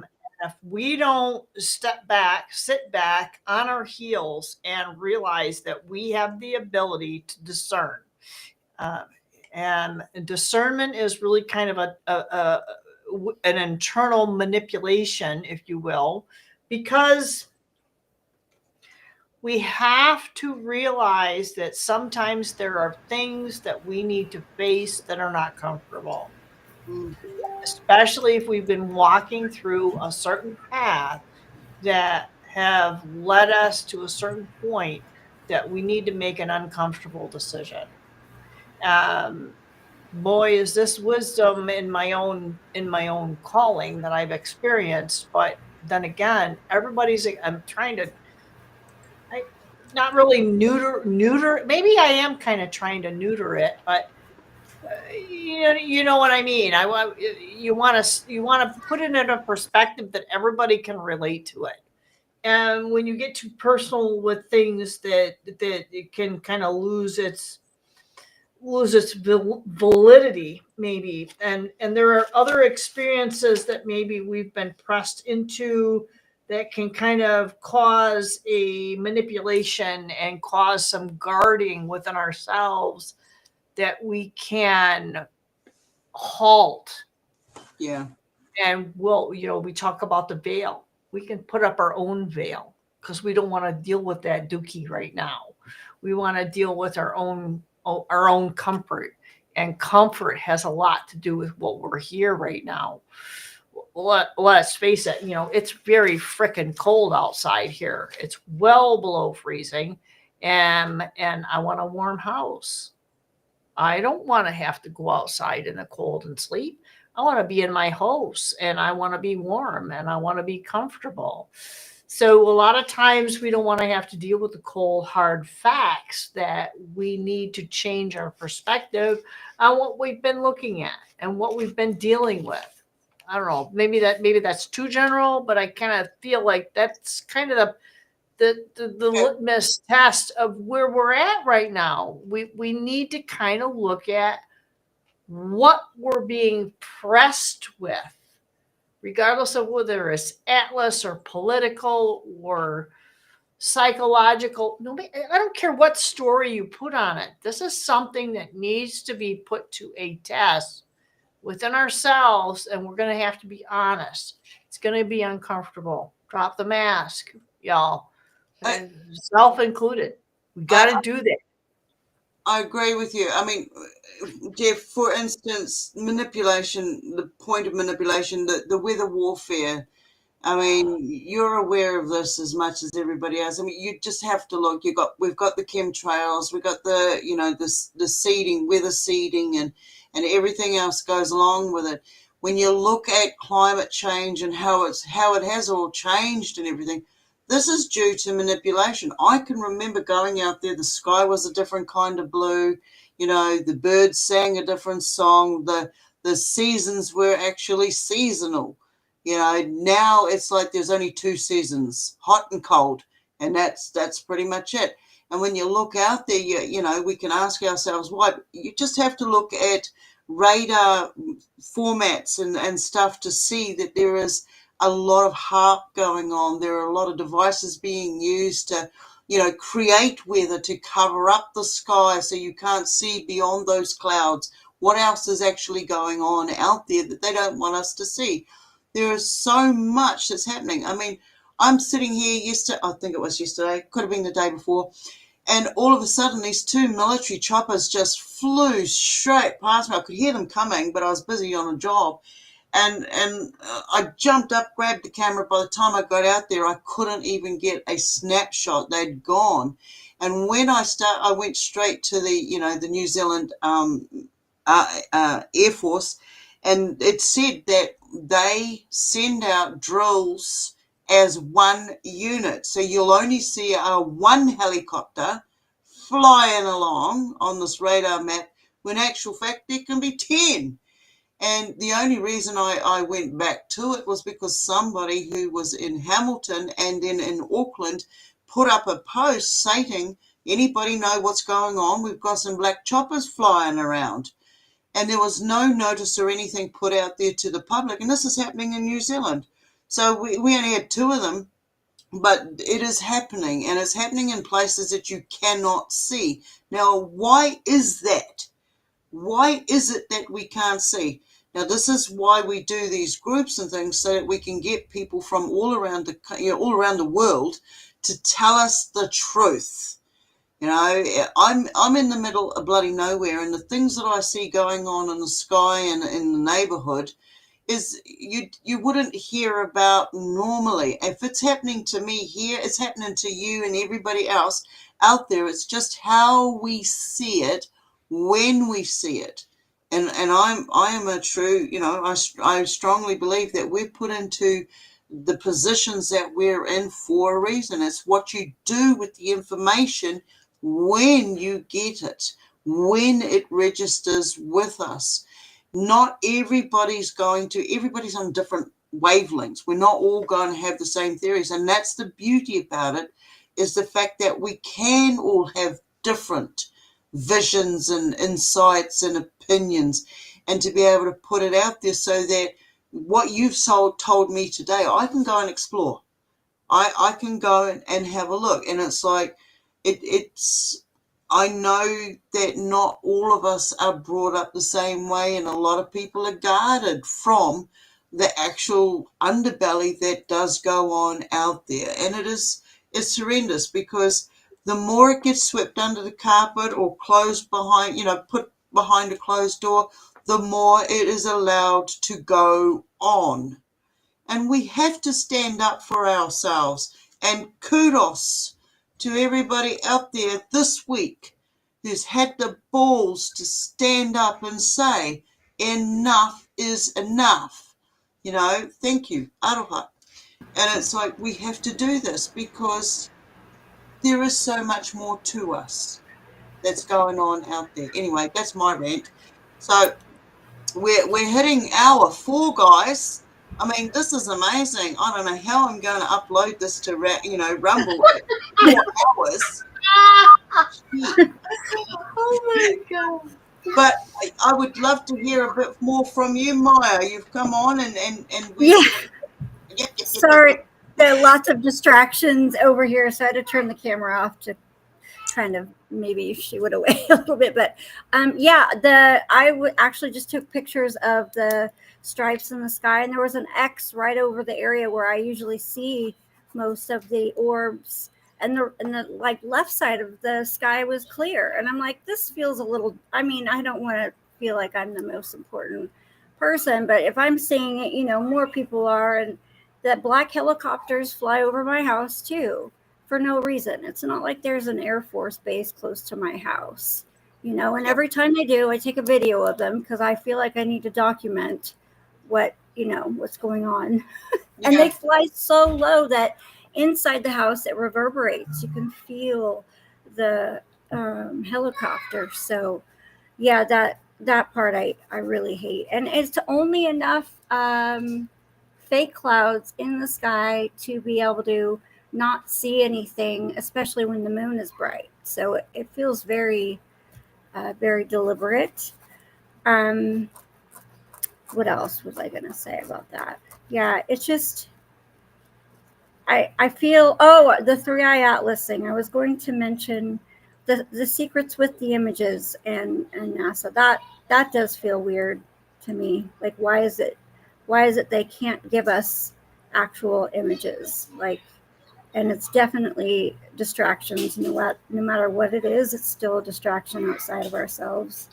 And I won't believe anything is true, like for real, even my own theories, until I see something with my eyes. Yeah. So, yeah. Yeah, very good. Yeah, that's the same. So when did you think?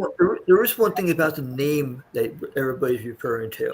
I haven't commented on that at all, and because it's being referred to so much, I just wanted to make one mention of it. They literally, when you refer to 3-eye atlas, they literally don't have any idea what it is, because the name is referring to how they saw it. It's not referring to the object, it's referring to how they saw it. So they literally have no idea what to call it beyond their own instruments that they use. That's all they refer to it by the name of their instruments. So they have no idea what to even call it or what it is. So to me, I rarely refer to it by its name, because its name is literally made up. Yeah. So I don't refer to it by that made up name. I just refer to it as the object, because they just slapped words on it to give it a name so that somebody has something to call it. That name has no meaning whatsoever, except for the fact that it tells you what instruments were used to record it. That's the only thing that name tells you. So given that they're using that reference point, having no idea what to call it otherwise, and given that everybody is offering their best guess as to what it actually is, all of that suggests to me that there's nothing there. Yeah. It literally suggests that to me, that there's nothing there, that there isn't any actual object, because if there was, why would no one be able to give it a more accurate descriptive name? Nobody is. So that suggests that there's nothing there to actually describe. So the question would be, if it is a hologram, why is it there? Yeah. Aside from, is it only a distraction, or is there any other reason why it's there? I think that's the whole point. That is the reason it's there. It's a distraction. I would like to believe that eventually it will show itself and beings will come out and we'll have an interaction. But we've got records where where that's happened. But if you look at those records, for me, with what I've investigated, it comes back to right before a reset. All of this stuff happens. We see the orbs, we see the ships, we have the interaction, we have the earth, disturbances, the shift in the plates, everything, the pole shift, and then boom, we're cleansed, the planet's cleansed by whatever means, and then the few groups that are left are then transported to a location, new cultures started, and then that's the whole start over the process again. You are now this culture. Don't matter if you're from a different country and you've come to this country and it's all ended, this is your culture. And other species are introduced, other cultures are introduced.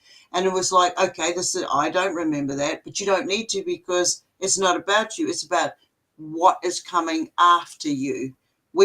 If you go through history, you'll see that a lot of the people who carry the history, the knowledge keepers, they're wiped out. You look at the Tibetans, you look at the different cultures of shamans and healing and medicine people. They're the ones that are targeted. Here in New Zealand, you can't even practice your own religion. You can't be a tohunga because it's going against the nature of religion. But yet we're allowed to have all these other cultures come in and bombard us with their bloody religion.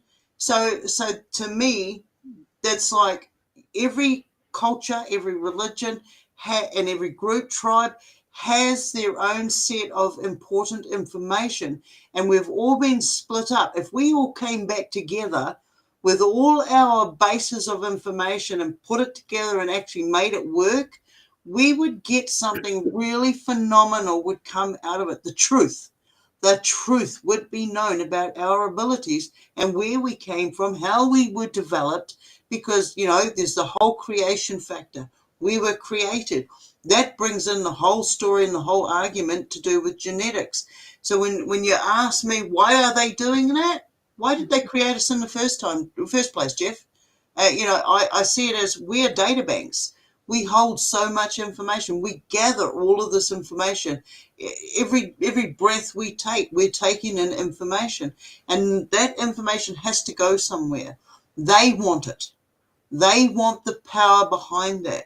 And so if they can split us up into lots and lots of us, populate the planet, then scoop us all up, take that information, wipe us out, then they can start again and they've got that information. We have to start from scratch, We have to go back to the old carvings. Yeah, and what you were describing exactly made me kind of giggle a little bit, but not necessarily in a good way, is that's exactly that. What has happened in the United States. So my family came over from Europe, whether it was from the 1400s or what they're telling us is the 1400s, or it was from the early or late, what was it, like 1800s? The thing is that these people were being shifted. It was like a geographical shift. And it's just exactly what you described. It's what they were told to do, where they were told to go, why they were told to go there. And it was all manipulation. And it was by the greater powers, so-called, that be. There are family inklings of royalty, of which land ownership is like huge. I mean, you really have a foundational understanding of that. We don't in the United States, but I get it because I feel what has gone on in with the Maori tribes is that we don't own the land. We have this stewardship that we have with the land. And that's ultimately what this corporation of these governments have proposed, that we are able to lease the land from them. They are taxing us. They are in every way, shape, and form to own land. You can have a deed that's paid for, but you still have your taxes. Even Yeah. if you're out in the middle of frickin' nowhere and don't have any water and sewer, you got your own well, you got your own septic field. Doesn't matter. They're still going to tax you for that property, Yeah. because they feel entitled based on who and what they think that they are. And that's not what this is about. This is about control. Maybe it is what it's about, but it is about that control aspect of who and what we are, and our divine origins go far beyond all of this. Yeah. In that we are the origin, we're the foundation. Put your feet on the floor, take your socks off, put your feet on that floor, and realize what you're connected to is more than what this physical orientation is that you're presenting with today. It's bigger than that. And this is what they want to control. That's what we are fighting against, and not really, I don't know, we're not really fighting against it. It's because, we can give the middle finger to them because we know who we are. We know what we are, and we have control over all of this. You don't like where you're at, change it. You don't like the script that your story that you have, change it. It's up to you. Don't give a rat's hiney hole about where you think you're at. Fix where you're at. Take control over it. Grab it by the cojones and make it happen. Doesn't happen overnight.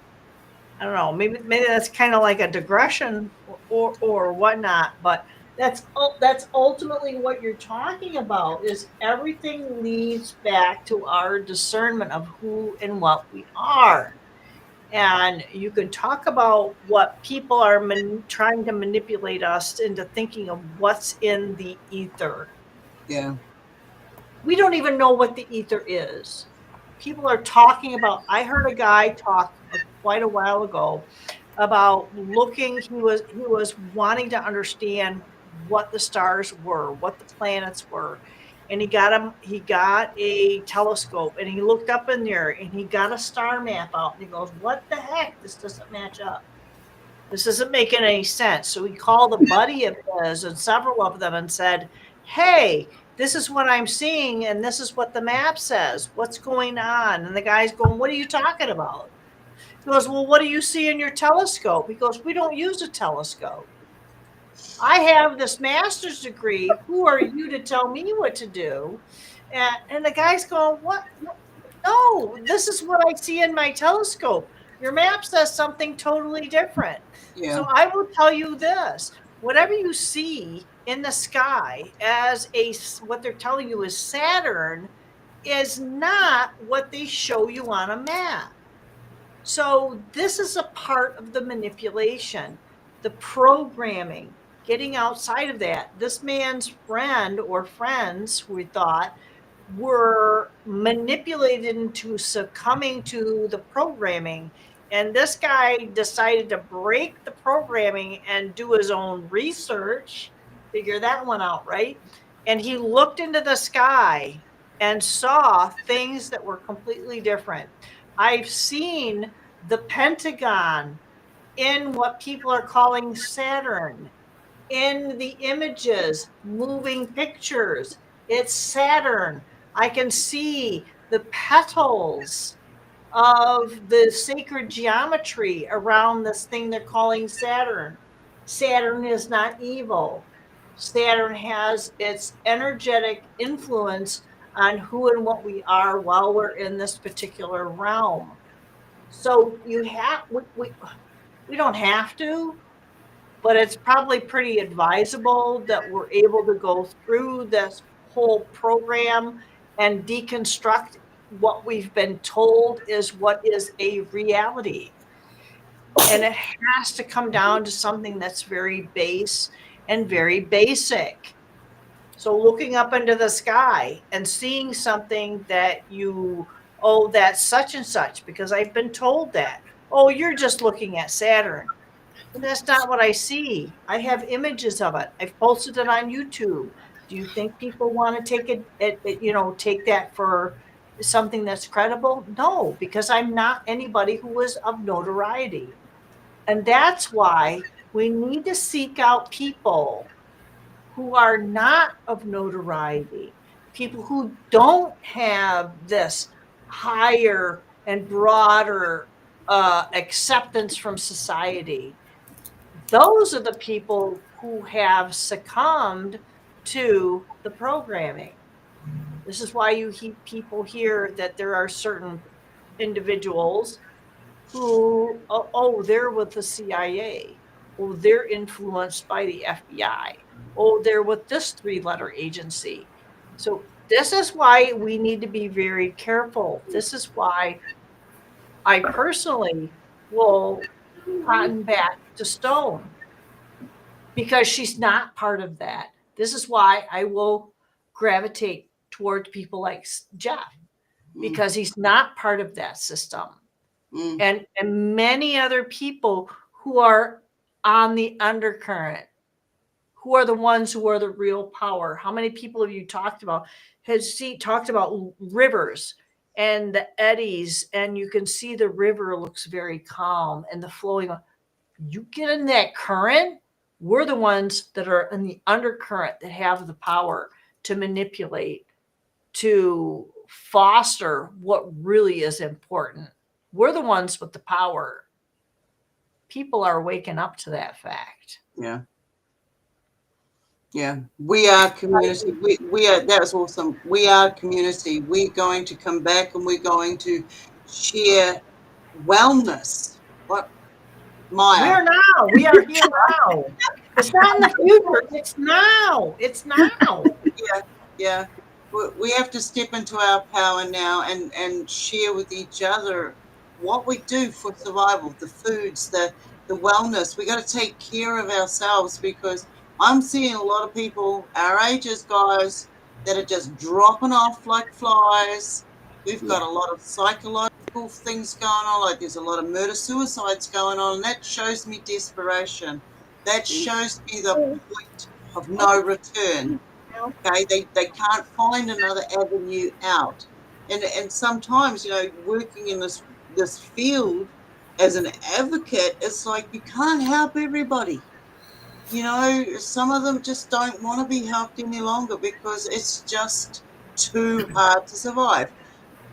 I don't know what your rents are and your mortgages and stuff and payments, but over here we've got rents and mortgages here in New Zealand that are going into the thousands just for a 2 to 3 bedroom home that doesn't even have a backyard or even a bloody garage. This is highway robbery. All right? This is not community. Sorry, go on, Maya. You want to jump in? Oh, I wanted to mention something about the controls and them attacking people who were like shamans. It's like the witch hunt, the witch trials. Anyone who is in their personal sovereignty and knows their power and uses the elements or natural things, it seems like they're the ones that are always being attacked, right? Those people who, and my mom is actually trying to get back into Catholicism after there's a whole theory I have about what's happening there, but they told her that she needs to get rid of her Buddha and her tarot cards if she wants to join in their services. And I'm like tearing my hair out. Like everything that helps you to realize your own power, they don't want you to have at all. And it's just frightening. And I forgot what else I was going to mention, but I don't know. I guess it's not that important. So. But that's one that caught me because it just happened to me. And I'm like, Mom, first it was the politics that she was like so roped in. Then she had a stroke. She like had this like coming to God and needed to find God. Now she's looking to her religion she signed off completely on. But anyways, so I don't know. There's something to that programming. Yeah, It just that's kind of a comfort thing. When you're really uncomfortable, you're going to go to something that's going to give you some sort of comfort level, and that's okay. It sounds like she's kind of in a survival mode right now, and that's okay. That's okay. I mean, it doesn't necessarily mean it's something like a forever thing, but like I said, it's kind of a survival thing. Yeah, I could see that because she did brush with death, so she wants to know God now. I just don't want her to change what personal sovereignty she has, which is not as much as some of us. It might not be a forever thing. It might be a kind of a comfort thing. Some of us have comfort food. Maybe she's got comfort religion. I don't know. It's whatever is going to make her feel, good to be able to survive whatever she's got going on. God bless her. Yeah. Yeah. Well, geez, I don't know what to say. We could keep going, but we've been doing 4 hours, people. So, so I might wrap it up here if everybody's good with that, and then we'll see where we're at tomorrow. Tomorrow is my Monday, I believe, and your guys' Sunday. So we'll see how we're doing because some of us have to go to work. But I definitely will be opening up this round table again for anybody who wants to come in. Past guests and new guests are always welcome. Any topics that you have that you want to come in and just, this is what it's about. It's about nutting the topics down, breaking them open and putting them back together so that we've all got something that we can use, something that we can move towards. For me personally, it's about always bettering myself because everybody I interact with, you guys, everybody, even if I never get to meet you in person, we're all reflections of each other, even the ugly ones out there. And when I say ugly, I'm not talking about the physical. I'm talking about the personality. They by their presence alone show us what we don't choose to be, we don't choose to see. And by saying it and saying, hey, no, this is not correct behavior, this is not working for me, you are hurting and manipulating others, that's when we grow. That's what they want to undertake. We don't have to undertake it anymore, but we also don't have to interact with it either. So stand in your sovereignty. Be authentically true to yourself because you can't bullshit yourself. It knows the truth and it will pick on you until you're honest. So much appreciation to each and everybody who has turned up today to support this podcast. Thank you again. This is what community is. If you have a link, I'll give it another 5 minutes. If you have a link or something, or you've got something coming up in the future, post it in the chat right now. Or panel, if you've got anything coming up in the future, talk about it now, post it now. I personally have quite a few lineup coming up. We've got Ben the Porter, he's coming up. We haven't set a date yet. I've got Paul from the Outer Channel, he's coming on. I know I've got a beautiful one coming up with Don, and I also have one coming up with Veronica. So we've got quite a few things going on in the next month or two. So post it up there. Let's support each other and just keep the truth. Keep it truthful. Keep it online. And remember, we can agree to disagree. It is about being able to find the commonalities and move forward from there. So once again, much appreciation from me. And now I'll open it up to the floor for you guys. We'll go with Jeff, Auric, and then Maya. I'm sorry, Maya, that you didn't get much of a tongue wagging this time, but we will. I'm sure we will again. No problem. No problem. I'm just happy to be here. So, Jeff, last words. Final last words. Well, I don't have anything to promote, which is what you brought up. One thing that you were saying just a little bit earlier that for me goes back to 5 years ago when I first started getting online. It was like the same year that I met you, that I met Lorelai, et cetera, that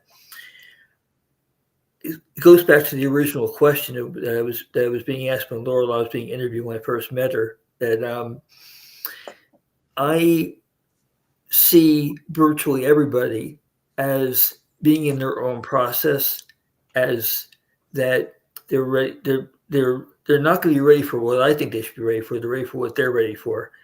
They're able to take in what they're ready to take in. Is this always the question that's always being circulated? Is everybody ready to go?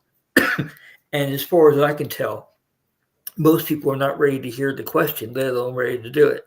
Yeah. So, for me, it's a matter of just being there as Oric does every day for whatever it is that person is in need of and ready to be supported in and ready to hear and ready to be with. To me, it's about that with virtually everyone. So here and there, we encounter somebody who's ready for more, but that doesn't happen very much. Usually there's a complementary thing with most people we know of everything they're going through that interferes and what they're able to take in about the reality. Usually there's the two complement each other. So all in all, who's ready to go? Not many. But who's ready to me, the more interesting question is, how are they ready to grow and what they're ready to grow into? That's to me the more interesting question. What are they ready to become?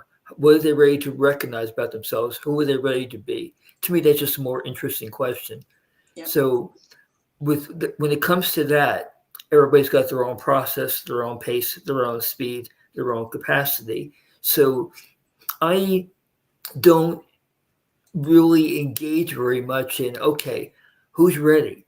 I really don't engage that much. It's always, okay, pay attention to the person's process, to who's coming forward, to who's not ready to come forward, to who's in the middle of such and such, to who's ready to do more. Just whatever that person's process is, that's what matters. So that's what I'd be with, and I offer that as closing thoughts for whoever's listening. Very awesome. Very awesome. Absolutely. Much appreciation for you coming on, Jeff, and I look forward to seeing you on the next panel and in the next group. Just so for those that aren't aware, we hold a group once a week. It's called Hearthfire Hangout, and you can come in there and you can just have conversations like this. It's a closed room, so it's, send me a PM, private message, and we will take it from there. So thank you for that. Whatever you want me to piggyback on what you're doing, just say the word. You're all good. You're all good. Yeah, absolutely. So Oric, final words, and then Maya, and then we're shutting down. I don't know about shutting down, but I don't think I ever shut down. This is like a 24/7 gig for us, right? Yeah. Yeah, it's just never ending, but I don't know what it is that would be relevant for all of us, is that it's our unique journey, and if you need support in any way, shape, or form, there are resources available to each and every one of us. You just need to reach out to whoever you're most comfortable with. One of the things I didn't get the chance to share with you, Stone, is that I am a Reiki practitioner now. And that's happened in the last couple of weeks, we just kind of just, like I was saying, Congratulations. it just kind of had, thank you very much. It's something that, you know, it's kind of interesting because it's things you've always done that you get official recognition and acknowledgement for. And it can be kind of weird because it's intimidating, and it shouldn't be. And I keep telling myself, why is this so intimidating? Why do I feel like I'm intimidated by this individual who has this title on them? No, this is something that we all have access to, that we don't need to go through a particular class, but we're already classy. We already have the abilities within us, and it's just an acknowledgement and an awareness of the process that needs to take place for us to harness the energies that we all have outside of us and within us. So having said that, dude, you know, my statement is that we know we're all going to see on the flip side. True that. True that. Or Rick, if you find at any time that it would be useful or helpful to you to do any refinement of your skills, I've been a Reiki master a pretty long time, and I've from time to time we have a Wednesday night group where I've had people come to me every now and then. Dude, I've already typed up a message to you in Facebook, and it's like, I'm gonna fire this god freaking dang button when we're done with this gig. So I'll fire this off to you, dude. Okay. I must have had some sort of a weird premonition, yo. So we'll take care of it. I appreciate your support. We'll make it happen, right? Mm-hmm. All right. Yeah. And Maya, famous last words for today. I encourage people to go outside and connect with nature.